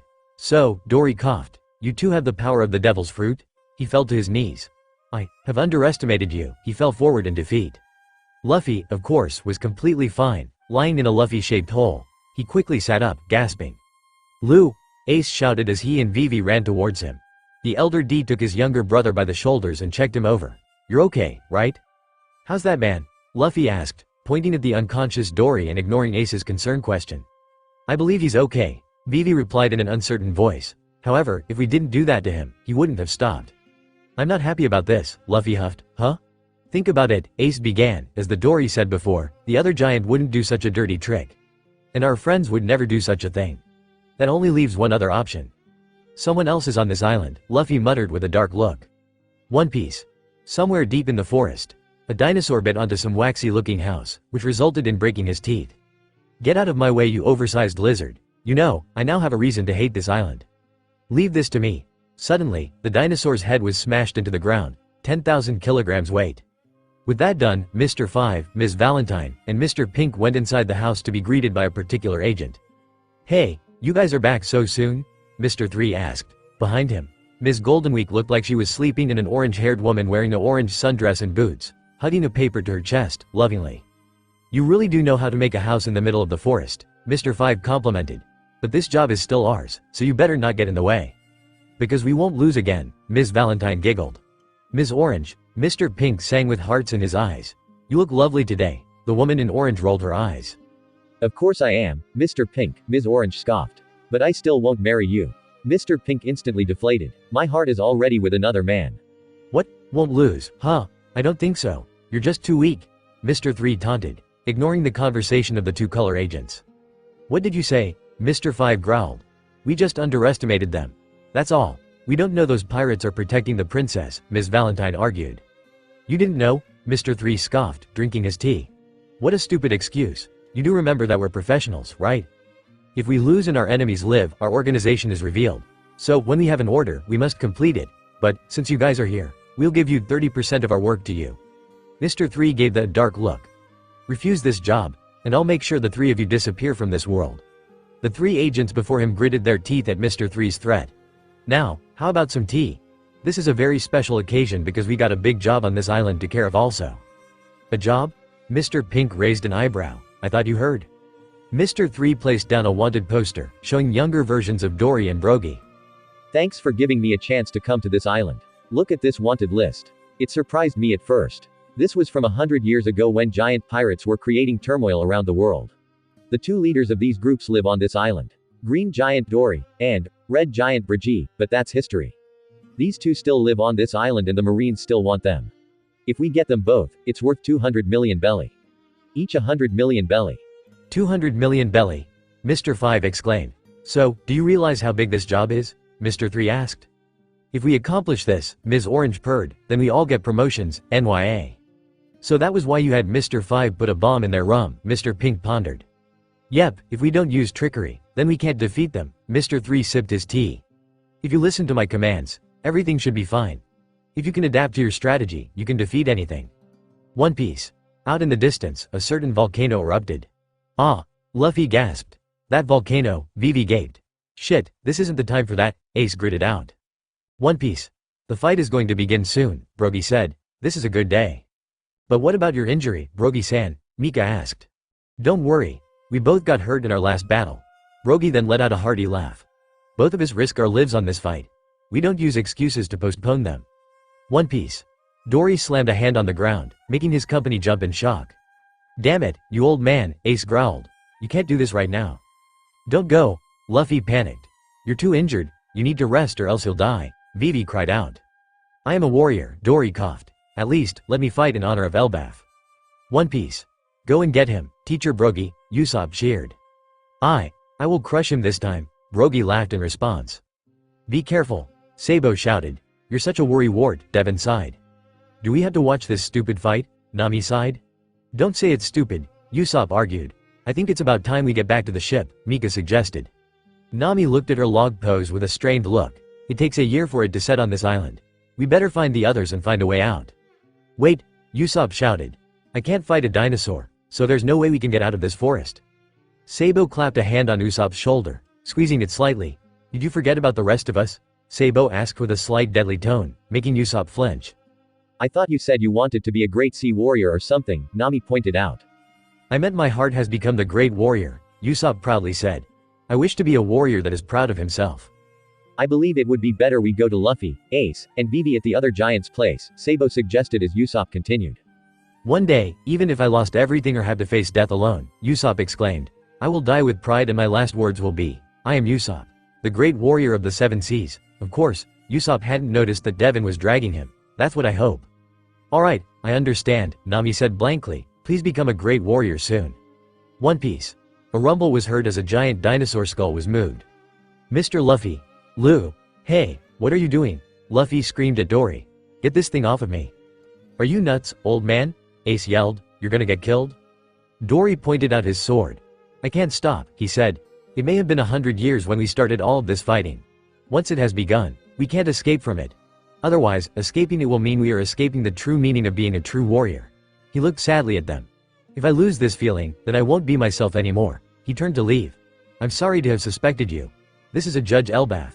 He does not protect me anymore. That's all. Bullshit. Ace yelled. It doesn't matter if your god protect you or not. Would you die if your god told you to? Luffy shouted, hoping to get through the giant. Someone else is involved in this. It's not fair. Quiet. You were born 10 or 20 years ago. You don't know anything, Dory snapped. Have you not heard of highest honor of Elbaf? I don't care about that. Take this off of me. Luffy began trying to escape from the humongous skull with Ace trying to help him. Dory simply began walking into battle. Dory, how was the rum I gave you? Brogy asked his friend, rival. It was very tasteful, Brogy, Dory answered. Both laughed and began another long fight. Luffy clenched his fist and Ace's eyes were shadowed by his hat. Damn it, Luffy flailed, trying to escape. Mr. Luffy, Vivi said. We just got a chance to meet a true warrior, Ace strained, trying to at least lift the skull a tiny bit, but this. They just met, but why did they worry so much about the giant? They don't look like bad pirates, Vivi thought as this came to her. Who? Luffy gritted. Who did this? Vivi realized something. Where's Karoo? One Piece. If you are not concentrating in a fight, you will lose, Mr. 3 stated. And right now, that concentration is falling. All because of the bomb. Our first target is Green Giant Dory. I knew the bomb wouldn't kill him, but it should have an effect inside his body. NYA, this will be easier, Ms. Orange meowed. We should have a good opportunity now that they're fighting. Correct, Ms. Orange. They're just silly fighters. As long as we're not face to face with them, everything will be fine. Mr. 3 placed 4 pictures, Vivi, Luffy, Ace, Sabo, Nami, Zoro, Devon, and Luna, on the table. As for those kids who found out the boss's identity, we'll lure them into a trap. They'll receive a full service from me. A dark look came upon the man's face. My principle is evasion criminal. I have many plans to take care of my enemies without doing them myself. One Piece. Zoro, I think we're lost, Luna inquired. She was on Zoro's shoulders, leaning her arms and head on his head. Zoro was dragging the dead dinosaur while Oscar followed behind. I kinda figured, Zoro sighed. I think we passed this tree already. All these trees look alike, Luna groaned. Hey, guys, Oscar said, catching their attention. Isn't that Nami? The duo used their eyes in Luna's case to follow the direction Oscar was pointing. Oh, you're right. Zoro brightened up to see a familiar face. Luna felt uneasy. Hey, Nami. This is great. I was worried we wouldn't get back to the ship. They began walking towards her. Zoro, I don't think, Luna quietly squeaked, but was interrupted. What are you doing here? Oscar asked. They didn't get an answer. Nami. One Piece. At another part of the forest, Sabo, Devon, Mika, Nami, and Usopp were running. Kyaa, Nami shrieked. It's a dinosaur. Upon that statement, Usopp went into a full sprint, screaming his lungs out. What the don't just leave us here, you nitwit, Devon yelled. The four of them stopped running, only three of them out of breath. I can't believe this, Nami panted. Sabo-kun, isn't that Luffy-san? Mika asked. Whoa, hey, Lu. Sabo exclaimed as he saw Luffy. Good thing we bumped into you. What are you doing here? They were right in front of Luffy. There was no response. Lu. Back with Usopp. The long-nosed sniper stopped. Gee guys? He squeaked. He did the one thing he knew best. He panicked. Guys, Nami, Sabo, Devon, Mika, where are you guys? This is bad. He began running again. Ace, Luffy. One Piece. Did you guys hear that? Ace asked. Suddenly, Usopp came running out of the forest and collided with a boulder. He came back up, his face bleeding and his eyes crying. We're in big trouble. Usopp cried. Nami, Devon, Mika, and Sabo got eaten by a dinosaur. What? Ace and Luffy screamed. We were running in the jungle and they just suddenly disappeared. What am I going to do? I let our friends die. Wait, calm down, Vivi said. You said they disappeared. Have you checked the surrounding area? I'm scared to death. How can I check? If it wasn't a dinosaur, then it must have been some kind of dinosaur. They couldn't have been eaten. Ace argued. Sabo is capable of handling anything in this forest. Devon and Mika also. That could only mean. Has Baroque Works sent someone to this island? Vivi asked, stating one of Ace's thoughts. That would mean that the rum was prepared for us. What's wrong with the rum? Usopp asked. It exploded in Dory's stomach, Ace slowly replied. What? So he went into battle with an injury. Those two risked everything in this fight for 100 years, and they always ended with a draw. This may be the greatest fight in the world, and it will end because of that? One Piece. With the giants, their battle raged on. What's wrong, Dory? Brogy asked. You look under the weather. I don't know what you're talking about, Dory replied. I'm fine. Down at their feet, Mr. 3 was leaning against a tree, watching Dory closely. Green giant Dory is strong. A grin came upon his lips. Maybe I should lend a helping hand. Dory suddenly felt himself slip back onto the ground. Brogy towered over him with his axe in the air. I have you now, Dory. This fight has continued for 1 century. Brogy had delivered his final blow to Dory, slashing his axe as blood gushed everywhere. Elsewhere, Ace, Luffy, Vivi, and Usopp stared in shock as they saw blood splash out. Dory had fallen. As Ace, Vivi, and Usopp stared in disbelief, Luffy gritted his teeth in frustration. He thrashed around, trying to escape the skull that kept him still.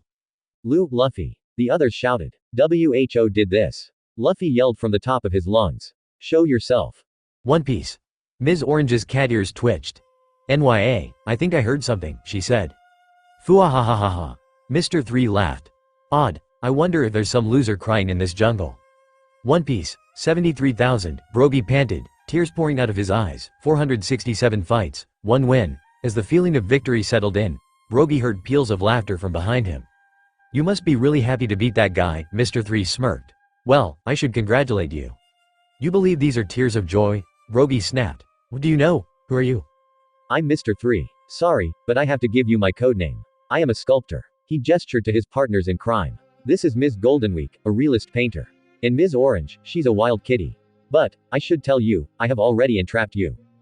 Brogy was confused by what Mr. 3 said, but when he felt something on his feet, he realized that his feet were wrapped in wax. One Piece. All right, Luffy, Usopp began. I may not know who's responsible, but I'll go and take care of him. So will I, Vivi, I'm coming, too, Ace said. Sorry, but I'm going to have to leave you here, Lu. There won't be any need for that, a voice called out. Luffy's eyes widened when he saw the owner of the voice. So it was you? He exclaimed. What the who are you? Ace asked, confused. Vivi gasped as Karoo was thrown to the ground, bloody and bruised. We'll be returning this to you, Mr. 5 said, nonchalantly. He was utterly useless. Kya-ha-ha-ha-ha. Ms. Valentine laughed. Ducks are so weak, Mr. Pink grinned. Karoo. Vivi exclaimed in horror. How could you? Karoo has nothing to do with this. Who are they? Usopp asked. They're people from the previous island, Luffy replied. Wait, you mean those guys you, Zoro, and Devin beat up? Ace asked. True, the bird is the least of our concerns, Mr. Five smirked. The only ones seen as a threat are Straw Hat and Fire Fist. We tried to get the bird to call for the princess so she could separate from you. But the stupid this proved to be very stubborn, Mr. Pink gritted. But Straw Hat can't move now, so we just have to take care of Fire Fist. Karoo! Vivi exclaimed, kneeling next to her companion. What a stupid bird, Ms. Valentine laughed. Vivi glared at the three with pure anger. You. Was it you that put the bomb in the barrel? Usopp shouted, pointing at them. Yeah, what's it to ya? Mr. Five scowled. He muttered to his partners, is he also on the list? Not that I remembered, Mr. Pink shrugged. But he must be one of their crewmates, so we had to eliminate him as well, Ms. Valentine giggled. So it was you who interfered with a perfect duel, Usopp yelled, gritting his teeth. As Luffy continued to struggle, Vivi and Usopp took out their weapons while Ace set his hands aflame. Finally, some action, Mr. Pink stated, craning his neck. Want to do something, you too? Mr. Five smirked. Do they really think they can hurt us? Ms. Valentine giggled. Though the efforts were in vain as fate wasn't very kind. In the process, Usopp was hit by Mr. Five's exploding booger and slammed into the ground by Ms. Valentine while Ace was kicked by Mr. Pink into a boulder, causing it to break and collapse on his prone form. Vivi was now held by her neck in the hand of Mr. Five. Don't worry, we're not here to kill you, Mr. Five stated. We just came to take you by Mr. Three's orders. He's here, too? Vivi gasped, struggling to get out of Mr. Five's grip.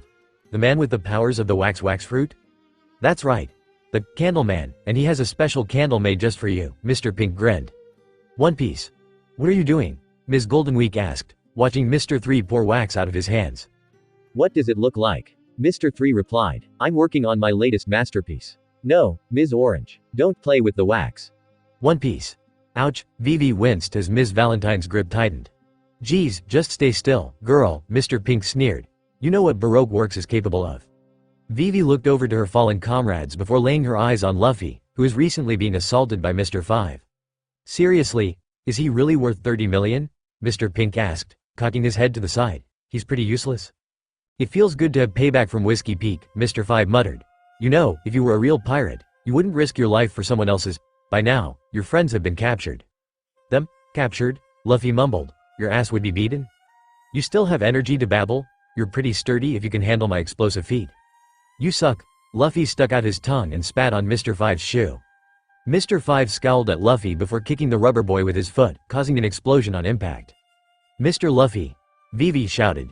Just die, Mr. Five yelled, kicking Luffy a few more times. Luffy's hand shakily went up before it dropped back to the ground. Serves you right, Mr. Luffy. Let's go, you two, Mr. Five called out to his partners. Mr. Ace, Mr. Usopp, Karoo, Vivi cried out as she was pulled away from her friends. One Piece. Brogy struggled with his binds, trying to escape. He growled. Mr. Three laughed merrily at Brogy's struggle. No use struggling, my wax is tougher than any rock. Even a giant like you can't get out of it, Ms. Orange giggled. Because you were so happy with your victory, you let your guard down, NYA. Brogy simply glared at them. Oh, don't give that look, Mr. Three chuckled. I'm so scared of you, ha ha ha. Isn't it great to know the result of such a long fight? Even though your victory was because one human helped you out, what do you think? Brogy's eyes widened in shock. Wah, does that mean? But I guess that the winner is me. Did you two even know that your heads still have bounties on them? Is that what you wanted, Mr. Three? Mr. Three turned, seeing Mr. Five, Mr. Pink, and Ms. Valentine, who was bringing in Vivi. We brought her to you, Mr. Five said. The traitor, Ms. Valentine giggled. You're extremely low, Vivi yelled. You put an explosive in Mr. Dory's drink. Brogy's eyes widened in surprise. You mean, the rum I gave to Dory? He suddenly remembered when he was talking to Dory before their last battle. So that was why Brogy's eyes welled up with tears. You just revealed our secrets, little girl, Mr. Three said, crossing his arms. Candle service said. Ah, Vivi exclaimed in shock as her legs became bound by wax. Mr. Five, Mr. Pink, bring the others to me. I will start my special service. Candle lock. Mr. Three looked up in mirth at the finishing of his huge candle thingy. Just then, Mr. Five and Mr. Pink came back, and threw down Sabou, Zoro, Nami, Devin, Mika, Oscar, and Luna to the ground, their hands and feet bound. Nami groaned as she looked up. What's that? She gasped. Hey, Vivi, where's Ace and Luffy? Sabou asked when he spotted Vivi. If you're talking about those two fools with bounties, we killed them, Mr. Five stated. Kill Luffy, Ha, Zoro scoffed. Killed them? Sabo said in confusion. No way, those two are too stubborn to be dead. Welcome to my service set, Mr. 3 laughed. One Piece. They currently had Zoro, Mika, Nami, Oscar, and Sabo in the wax. Wow, this thing is pretty sturdy, Sabo commented. What's that thing above us? Nami asked. I'm not sure, Mika replied. I can't move my legs. Can you guys? Oscar asked. Oscar, what kind of enemy would let us run was still on the ground with Luna, asked. Right, something is coming down here, Vivi pointed out. How do you like my candle service? Mr. 3 laughed. The candle mist above you will make you all into candles. You'll be my best work yet, candles made of real souls. Just die for the sake of art. What? Nami panicked. Why do we have to die for your work? She looked towards Brogy. Do something, Mr. Brogy. She shouted. If you stay still you'll become a candle too. He is huge, Zoro pointed out. Mr. 3 looked at his comrades. Bring those two now. Chop, chop. Okay. NYA, Ms. Orange mewed, bounding towards Devon. But before she could drag Devon to the candle, she saw his face and blushed. NNYA. Why are you staring at me? Devon gulped. His skin turned a shade bluer.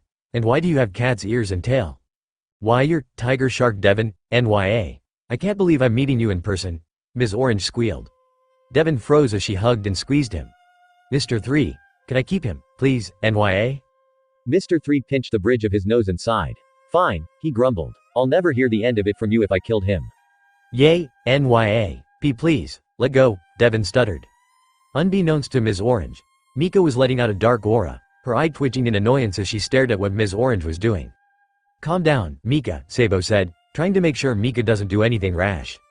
Mr. Pink, trying hard to ignore the scene a few feet away from him, roughly picked up Luna.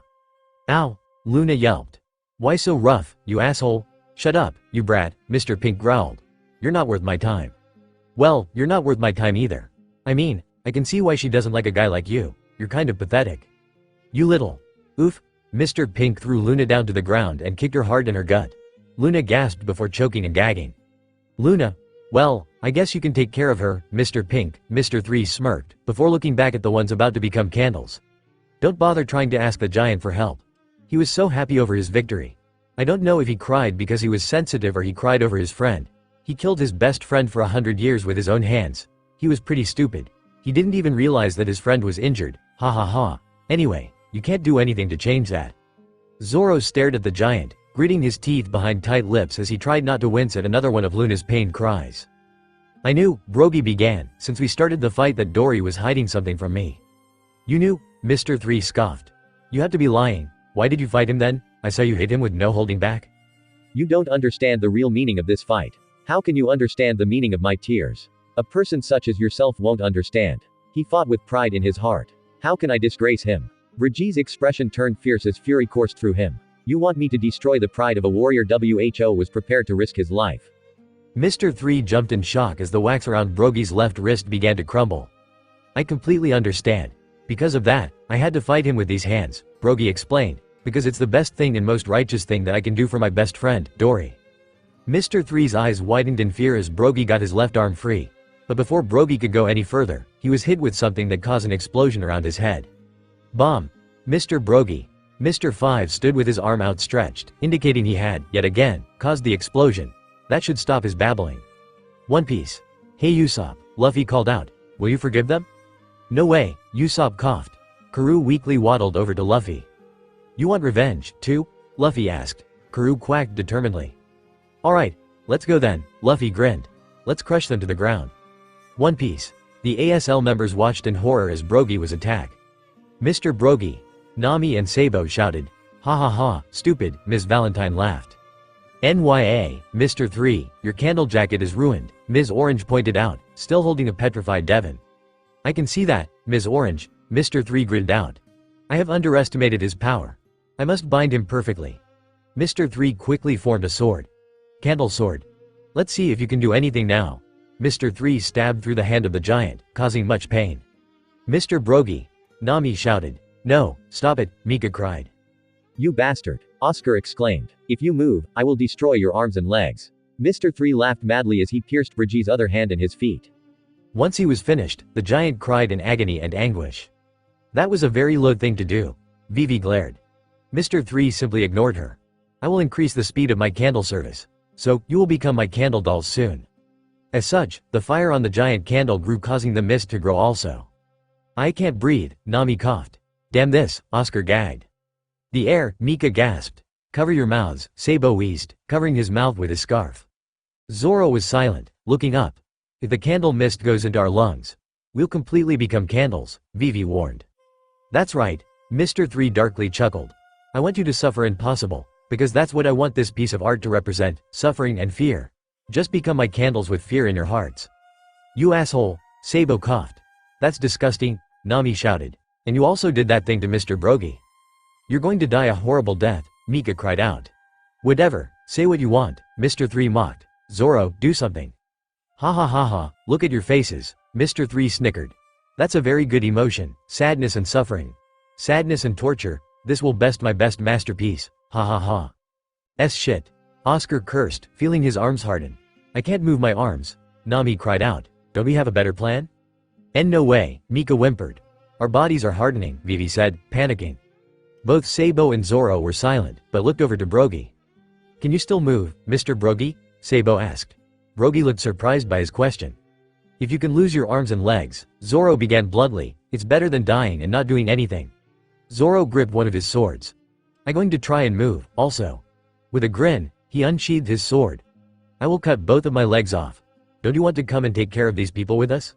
What? Oscar gasped. This isn't time for a stupid joke, Nami scolded. He's not joking though, Sabo pointed out. He's dead serious. It's useless. You'll end up getting caught anyway if you do that, Vivi tried to reason with the swordsman. If you've never tried, you'll never know, Zoro smirked. We're going to die. Why don't we try our best? I don't want to die by those pieces of trash, am I right? Did y'all hear that? Is he really going to do it? Mr. 5 asked. He's just boasting, Mr. 3 said, waving it off. Who's crazy enough to do that? Zoro, Luna whispered.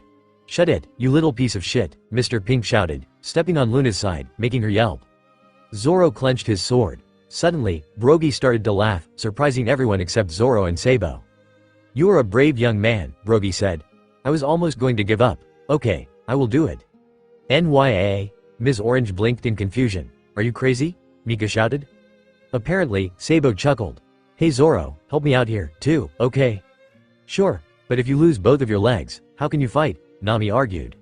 Well, Zoro began, a look of pure determination, just the hearts that never give up. Oh my god, Mr. Pink gaped. What's wrong with them? Mr. 3 gasped. Are they nuts? Mr. 5 shouted. Princess Vivi, are you prepared not to give up? Vivi heard Igram's voice ring through her head. Why wait a minute? She blurted out. I will fight with you, too. Alright, Vivi, Nami exclaimed. Are you crazy? Oscar shouted. Let's do it, I'll kill you and see if you can do anything about that, Mr. 3 threatened. Zoro lifted up his swords, ready to cut his legs. This is crazy. Nami cried out. But before anyone could start, there were loud noises coming towards them. Trees fell, birds flew off, and animals sounded like they were dying. Just then. Why,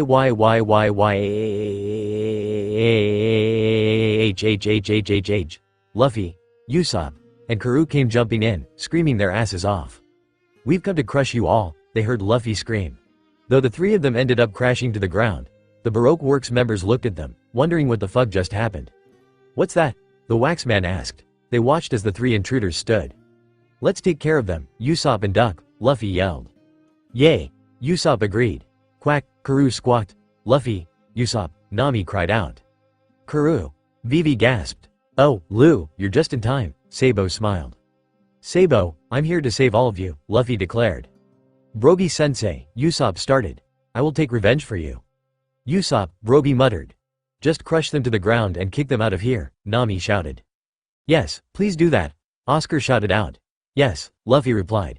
I will take care of them, because they destroyed the pride of these giants' battle. Where's Ace-kun? Mika asked. One Piece. Back where Ace was, he was peacefully sleeping in a pile of rocks with no indication he was going to wake up anytime soon. Narcolepsy was such a bitch. One Piece. So, you're the one of the most wanted in East Blue? Along with your brothers?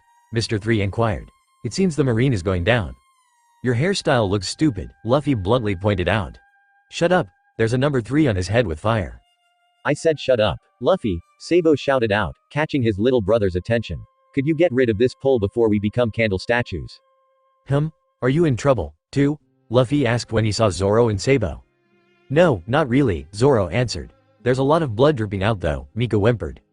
Yeah, I cut about halfway through. How is that not trouble? Oscar screamed.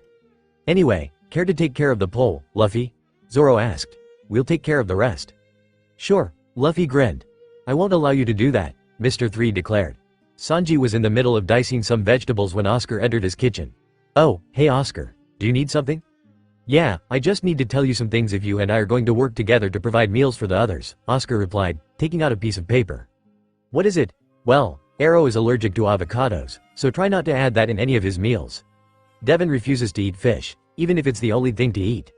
And Luna has to have a small bowl of warm broth before eating solid foods. She'll end up throwing up if she doesn't, Oscar listed out. Okay, anything else? Sanji asked.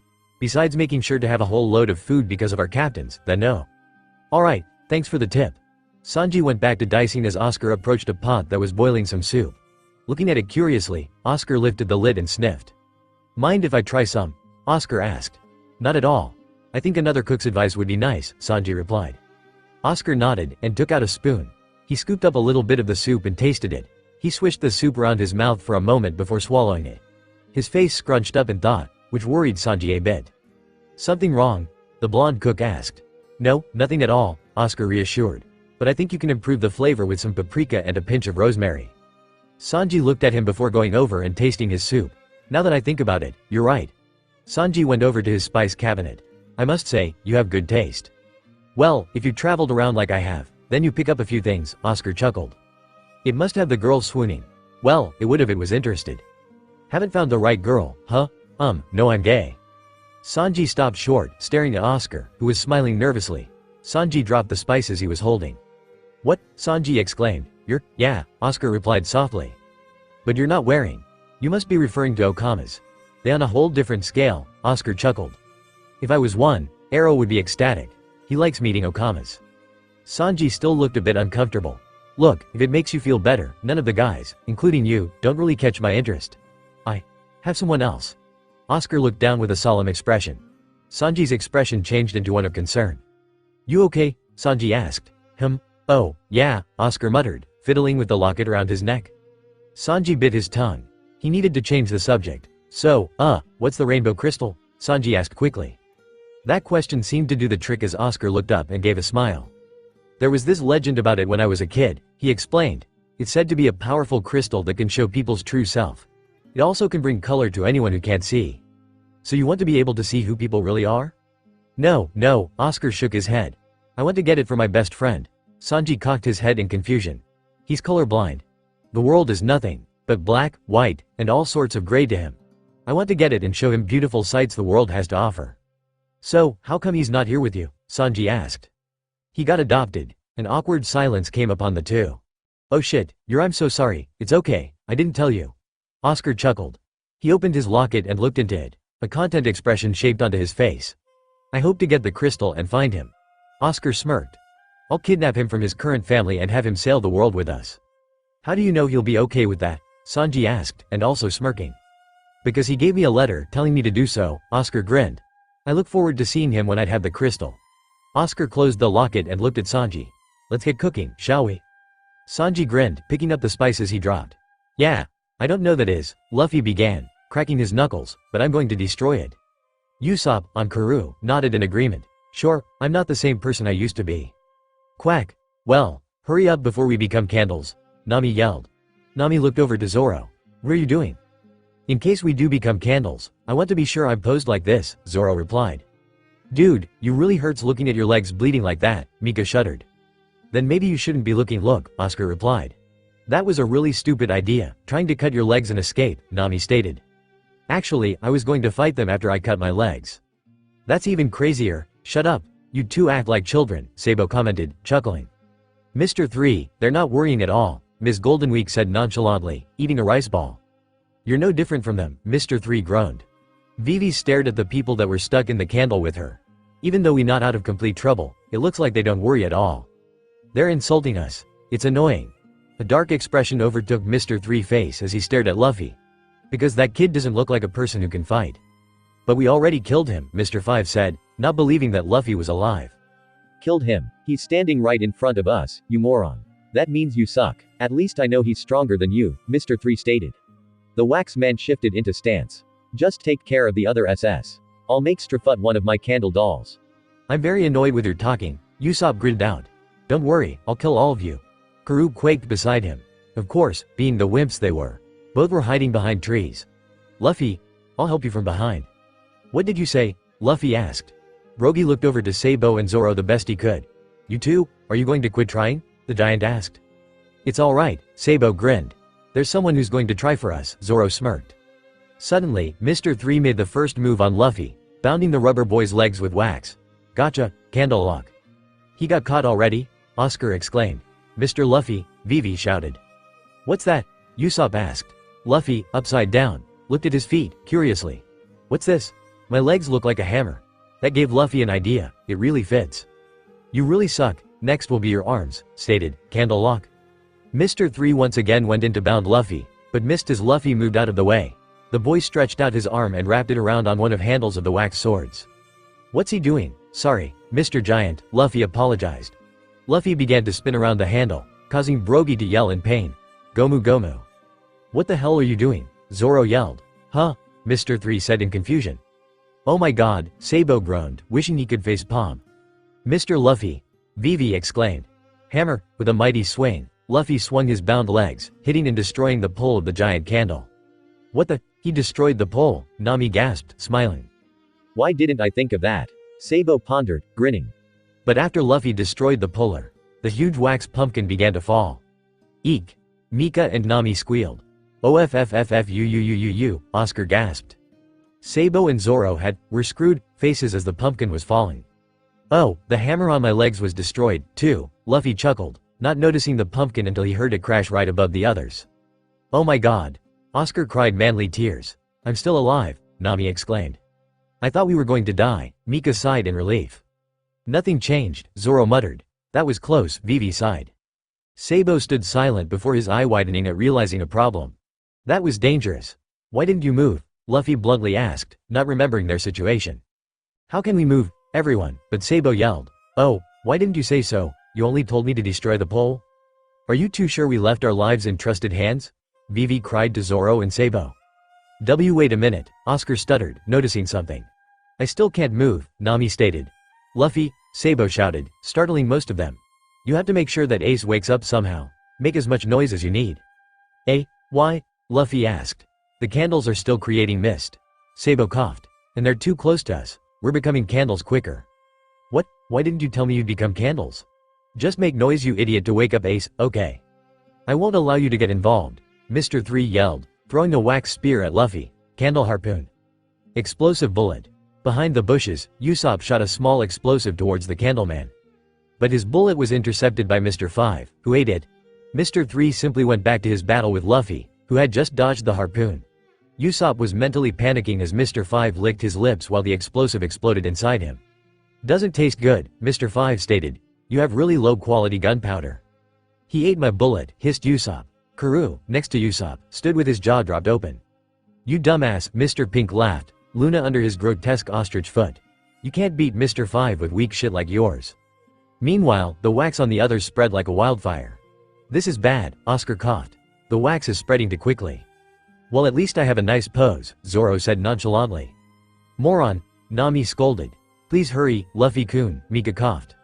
So, I just have to destroy the pumpkin? Luffy muttered, stretching out his arms. Gomu Gomu. I don't think so, Mr. 3 said. Candle wall. Bazooka. Before Luffy's arms could reach the pumpkin, a large wax barrier intervened. Luffy looked angrily at Mr. 3. Stop getting involved. I should be saying that. You better not interrupt my art process, Mr. 3 replied. Candle lock. Again. Luffy panicked. Oh, that's right. Luffy dodged, but extended his arm, letting the wax encase it. Ha ha ha ha ha, I got a hammer, Luffy giggled. Gomu Gomu. Damn it. Candle wall. In an attempt to defend himself, Mr. 3 created his wax wall. Hammer. Luffy hit the wall with his makeshift hammer. What Mr. 3 didn't anticipate was his defense cracking down. Luffy's fist forced its way through, punching Mount 3 hard enough to send him flying a few feet. NYA? Mr. 3? Ms. Orange gasped. Devin still in her grasp. He's still terrified, by the way? This is crazy. Ms. Valentine shouted. Awesome, Lou. Sabo praised. Now help us, please. No, Luffy said. Excuse me? Stop fooling around, Nami yelled. No, what?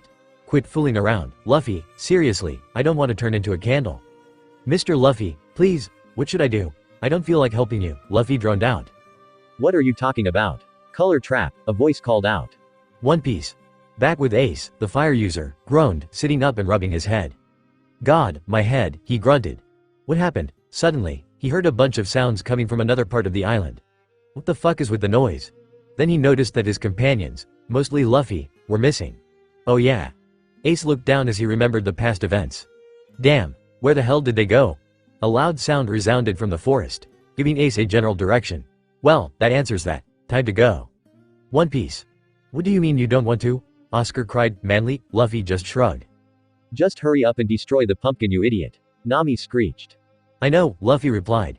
If you know, then why aren't you doing anything? I just don't want to. Go damn it, Lou, what as hell is up with you? Sabo gritted his teeth. We're about to become candles, you nitwit. We're going to die if you don't do anything. I understand, but I don't want to do anything. Monkey D. Luffy, what is wrong with you?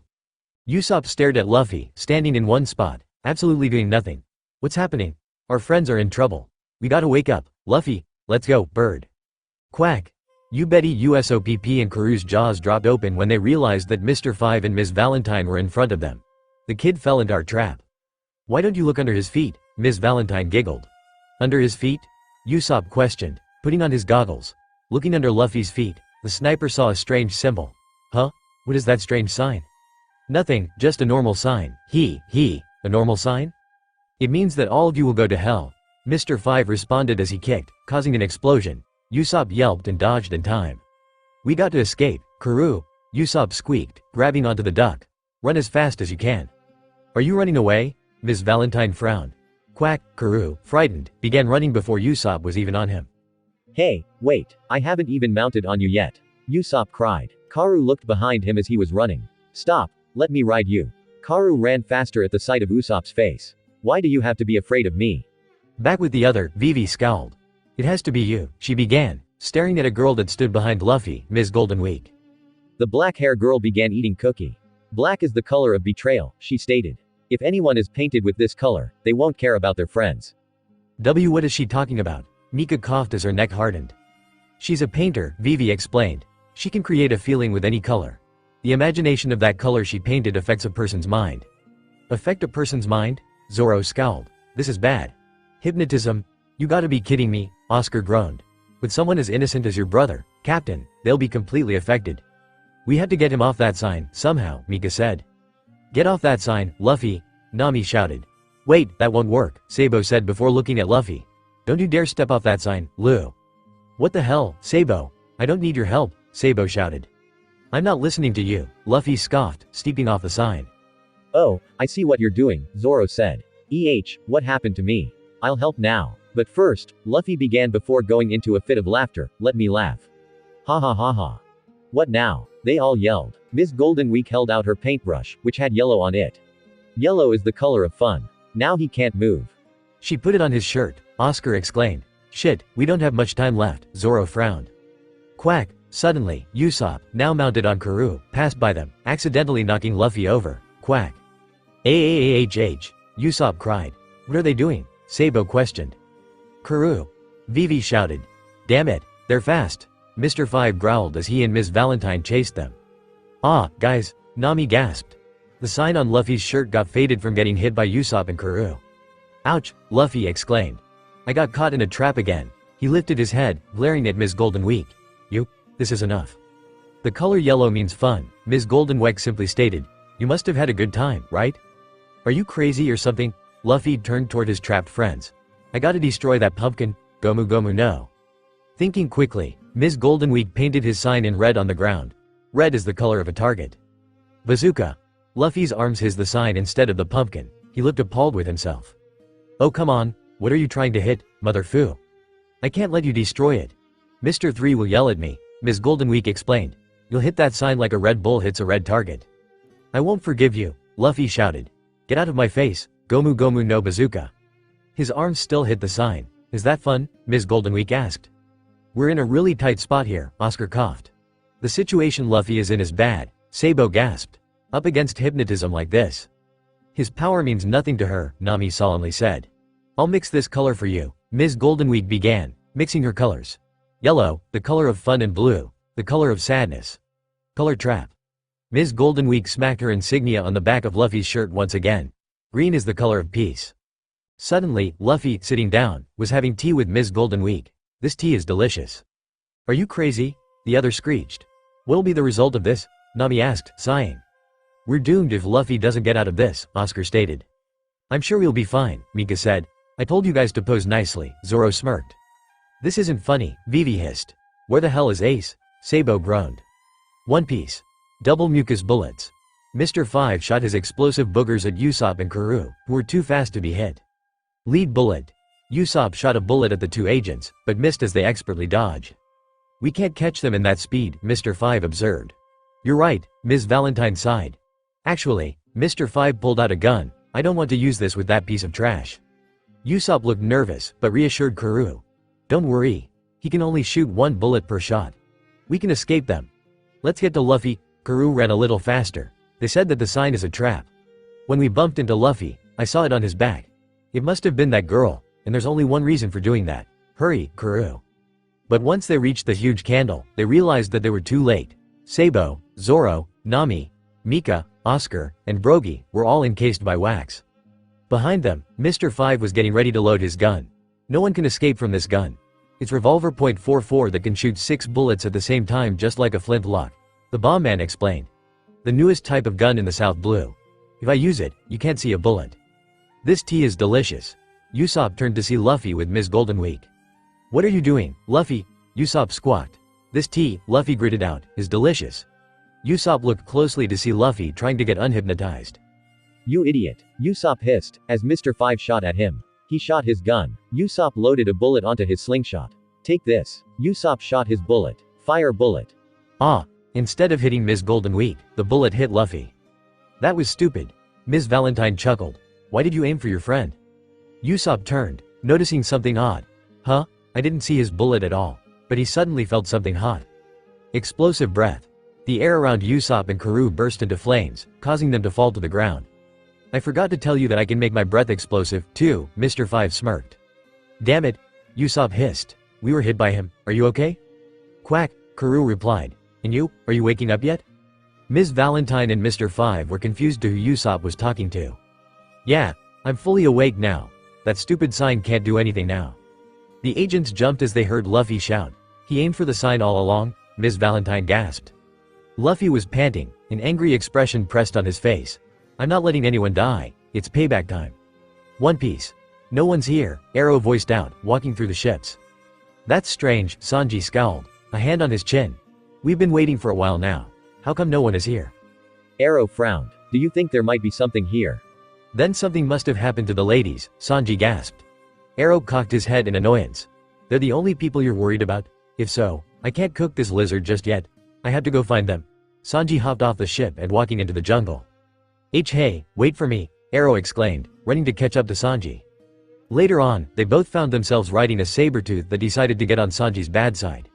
Nami Swan, Vivi Swan, Mika Swan, Luna Swan, Sanji called out. Answer me, please. Hey, Sanji. Arrow poked Sanji's shoulder, gaining the cook's attention. What's that? Following where his companion was pointing, he saw a wax house. One Piece. Why are you angry? All of your friends are dead, Mr. 3 shouted. No, they're alive. Luffy yelled. Are you sure? Wait until Miss Gold, they'll become my beautiful candle dolls. It's too late to do anything. You didn't have a chance, Mr. 5 sneered. That's right, Mr. 3 laughed. It's too late. I will let you taste real disappointment. Suddenly, Mr. 3 encased himself in an armor of wax. Let's fight, Candle Champion. AHHH. Usopp squawked. What's that? Luffy exclaimed. That was used to kill a 42 million belly pirate, Mr. 5 praised. Mr. 3's best piece of artwork, Ms. Valentine complimented. Ms. Goldenweek, Mr. 3 began. Paint my Candle Champion. I want a cool color, I'll crush that Straw Hat Kid into pieces. When I'm done, can I rest? The young girl asked. Sure, why not? You don't have to help since there's no one who can compete with me. My body is covered in wax that is stronger than steel. I have no weak points.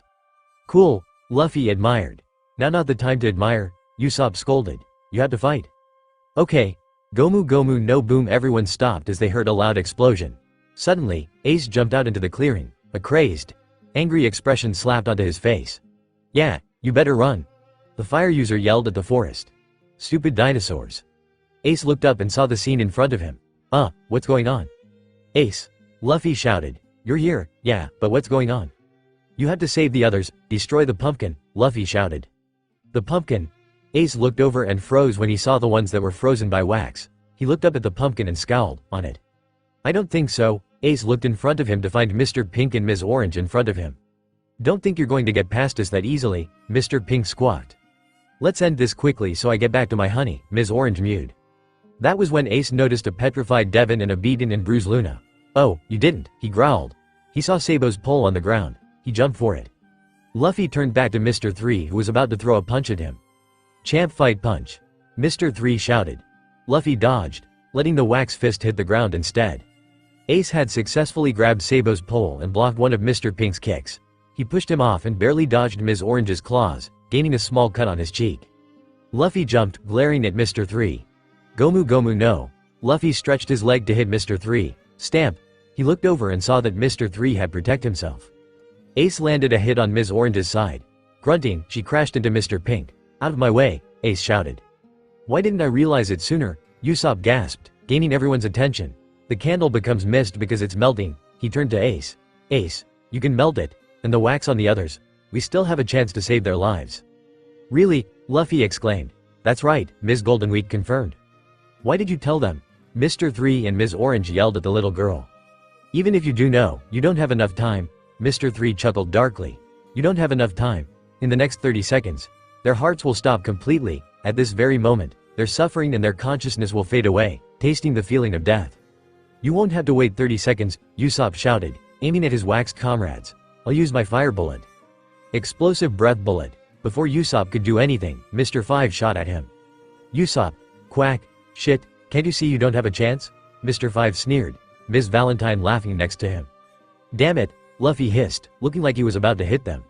Luffy, Ace called out, catching his brother's attention. I'll take care of the pumpkin. Just focus on getting that candle guy. Luffy bit his lip, but complied to his brother's order. Ace looked at the two in front of him, twirling the pole in his hand. Let's get this over with.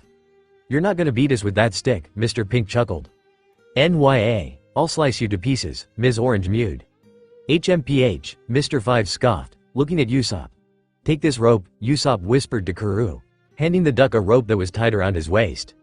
Are you planning something? Can you tell me? Ms. Valentine, suddenly next to Usopp, asked. Quack, Karoo began to run. I leave the rest to you, Karoo, Usopp rasped out. No matter what you do, it's not going to work, Mr. 5 sighed in annoyance. I wonder how much weight you can handle, Ms. Valentine questioned, sitting on top of Usopp. She began to increase her weight. 10 kilograms, 100 kilograms, 200 kilograms. With each increase of weight, Usopp felt his body getting crushed. Karoo was trying to dodge Mr. 5's breath bullets. Just run, Usopp gasped as the weight increased to 500 kilograms. Stupid bird, Mr. 5 scoffed, shooting at Karoo again. Ace struggled to block attacks from both sides. Ms. Orange was agile and could easily dodge if needed. Mr. Pink was quick, almost hard to avoid. Your attacks are useless, NYA, Ms. Orange yawned. She jumped and scratched Ace's arm. You'll never get to your friends in time. Right you are, lovely Ms. Orange, Mr. Orange cooed, kicking the pole out of Ace's arms. Shut up, bird. Shit, Ace cursed, now weaponless. He had to think before they decided to knock him out again. He looked over and noticed how Ms. Orange had an annoyed look while Mr. Pink had an expression of infatuation. That sparked an idea. You know, you two worked really well. Are you guys in a relationship or something? What? No, Ms. Orange screeched. See, Ms. Orange, even the enemy thinks we're perfect for each other. Mr. Pink sang. No we are not, bird. Yes, we are. No, we aren't. Yes. No. Yes. No. Yes. Ace chuckled, happy to know his plan worked. Now to rid of that pumpkin. Fire ring. Mr. 3 was trying to get a hit on Luffy, who was dodging expertly.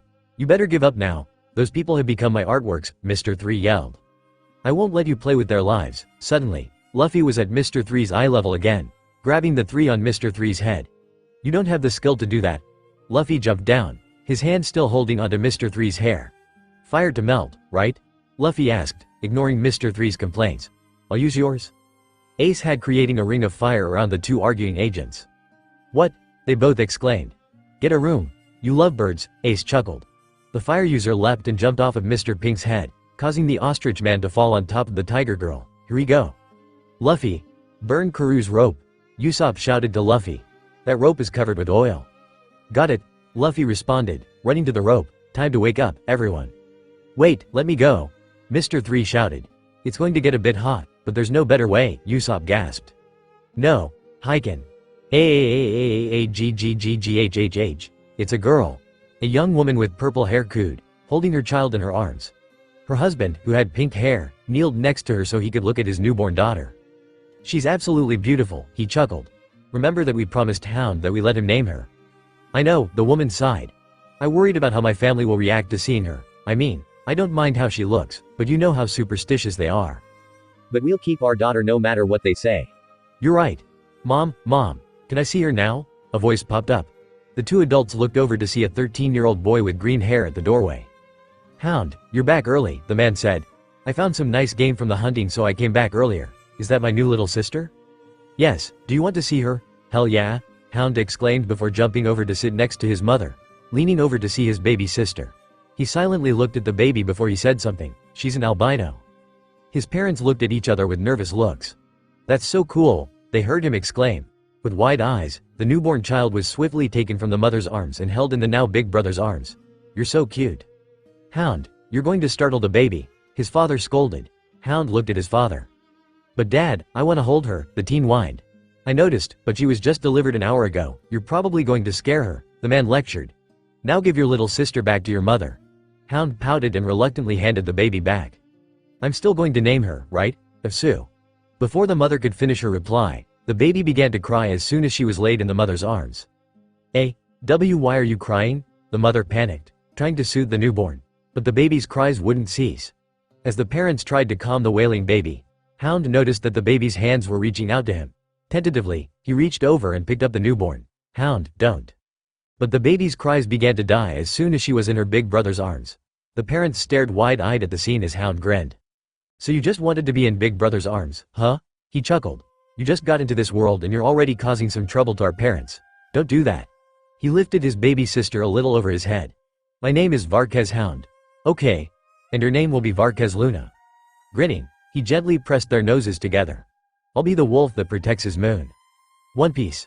It was bad enough that you married the Hellhound of the West. Now you won't get rid of that thing? That thing is my child. Why won't you accept her into the family? Because she's evil, little Luna trembled as she heard her mother and grandmother scream at each other. She hugged her green wolf plush, feeling a slight bit of comfort in it. She didn't know what she did wrong. How was she evil? She didn't feel evil. She sniffled and hugged her plush tighter. She heard the door open and looked up. Hound stared at his little sister, trembling. He heard the yelling in the other room and scowled. Come here, Luna, Hound softly said, going over and picking her up. Quickly, he walked out the room with her. He walked down the hallway, rubbing her back. There, no one's going to hurt you. Hound, Luna sniffled. Am I evil? What? No, of course not, Hound replied, giving a bewildered look. Then, why do Grandma and everyone hate me? They're being stupid, Hound growled. They think that albinos in our family are born evil. He hugged his precious moon. But I know you're not evil. Are really? Luna asked. Hound gave a smile. Of course, don't let anyone tell you otherwise. One Piece. Please, Sally, Luna squeaked, replacing the bandage on her right eye.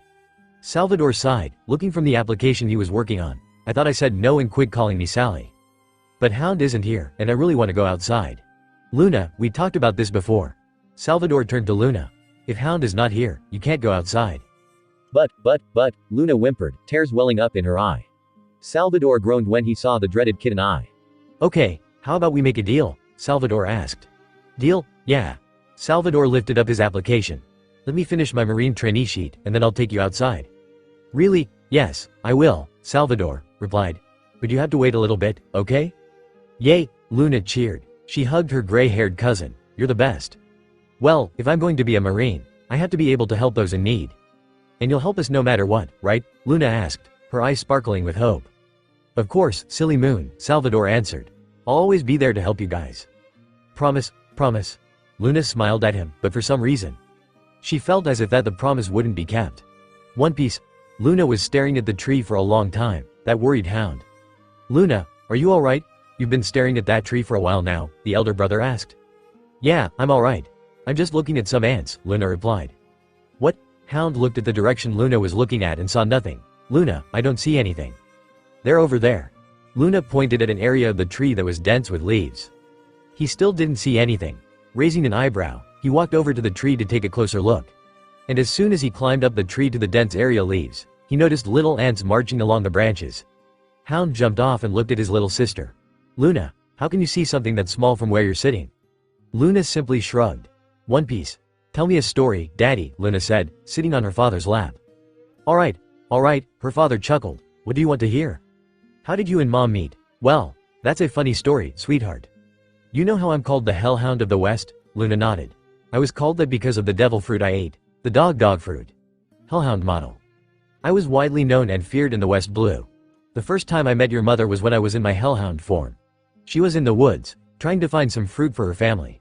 But there are many dangers of being in the woods alone. She had encountered some vicious wolves. She ran, of course, but had reached a dead end. Cornered, the wolves were closing in on her. But then she smelled something in the air. The smell of sulfur and charcoal mixed together. That was when I appeared, jumping down from the cliff above her. Those wolves had put up a fight, but I sent them running with their tails between their legs. The man grinned as her daughter giggled. Your mother, in her own judgment, took me in and nursed my wounds, despite her family's dismay. Her father sighed. After that, I kept visiting her mother. You forgot to mention how you complained when I was tending to you. Both turned their heads to see the purple-haired mother. Mama, Luna squeaked. She removed herself from her father and rushed to her mother, hugging her leg. Her mother giggled and hugged her child. I didn't give much of a hard time when you were tending to me, her husband pointed out. Right, you were mostly whining and crying whenever I touched your wounds, the mother smirked. Luna's father pouted as the white-haired child giggled.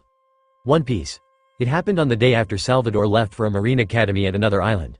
Luna trembled as she hid in the closet, hearing screams of her family members being murdered. Tears streamed down her cheeks as she muffled her whimpers so that the bandits wouldn't find her. The closet door slid open, making her jump. She looked up and saw her father, blood splattered on his torso and face. His panicked face relaxed when he saw his daughter. Quickly, he picked her up and ran.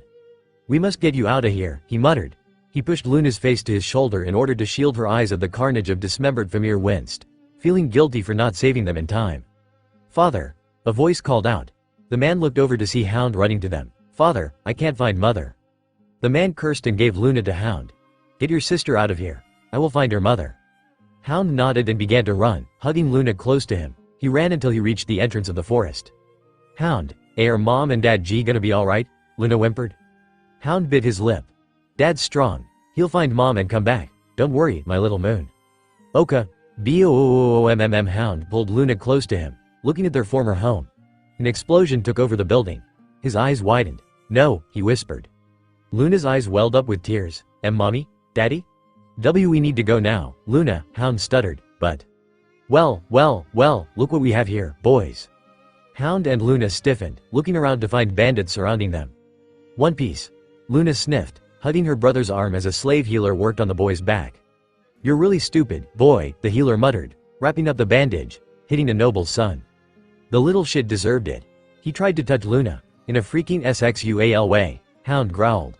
The healer sighed, finishing the warping. Try not to do anything stupid, boy, the healer said, knowing that Hound would do something stupid anyway. Luna looked up at Hound, her eyes slightly red. I'm sorry, Hound knee, she sniffled. Hound rubbed her back. It's not your fault, little moon, Hound replied. I got myself into this. Luna shook her head. You were trying to protect me, I got you into this situation. Luna, Hound began with a stern tone. Stop beating yourself up about when I protect you. Luna silenced herself. Listen, little moon, when you were born, I knew that you would be treated differently. Whether in a good or bad way, I didn't care. But I made a promise to myself and to you that I would protect you, no matter what. Luna stood silent. So, please, don't worry about Big Brother too much, okay? Luna fiddled with her hands a bit. Okay, Luna hesitantly answered. Hound gave a solemn smile and hugged her, looking angrily at the collar around her neck. Don't worry, I'll get you out of here. One Piece. This was probably the most dangerous situation in Luna's life so far. Both she and Hound were running down the hall. The collars that were around their necks when they became slaves were now gone. It was a difficult plan really. Hound was really against using it, but there was no other choice. Luna was called into the noble's son's room, the spoiled brat asking for a cup of water for him and his father. With sleeping powder they made with the slave healer's materials, Luna used it in the water, and made the nobles sleep. Quickly swiping the keys, Luna and Hound took off their collars and handed the other slaves the key to get themselves out. Now the two of them were on their way to escape as everything was now chaos in the noble house. The guards were occupied, trying to get the other slaves under control. They didn't see Luna and Hound open the guardless front door and run out. "We made it," Hound panted, grinning. Luna smiled next to him. She looked back long enough to see more slaves running off. She looked back at Hound. "Come on, let's find a marine base and—" Bang! Gaw! Hound fell down, holding his leg in pain, blood dripping down. "Don't let any of the slaves get away." They heard someone yell. Luna gasped, and went to her brother. "Hound, you need to get up," she cried, trying to pull him up. "Find the ones who started this." Luna's eyes widened in fear as she heard the voices get closer. "Luna." She looked down at Hound, who gave her a look. She knew what it meant. "No, I am not leaving you." "Luna, please. Just go. If this is going to be my final moment, let me know that you're far away and safe," Hound reasoned. The voices were getting really close. "But, I can't, not without you." Tears were beginning to break through. Hound gave a sad smile, placing a hand on her cheek. "Be safe," Hound simply said, kissing her forehead. "Sir, I think I heard something over here. Go," Hound said to Luna. She slowly backed away before turning and running off. She knows, she'll see him again. There was no way he would die. He can't leave her alone, right?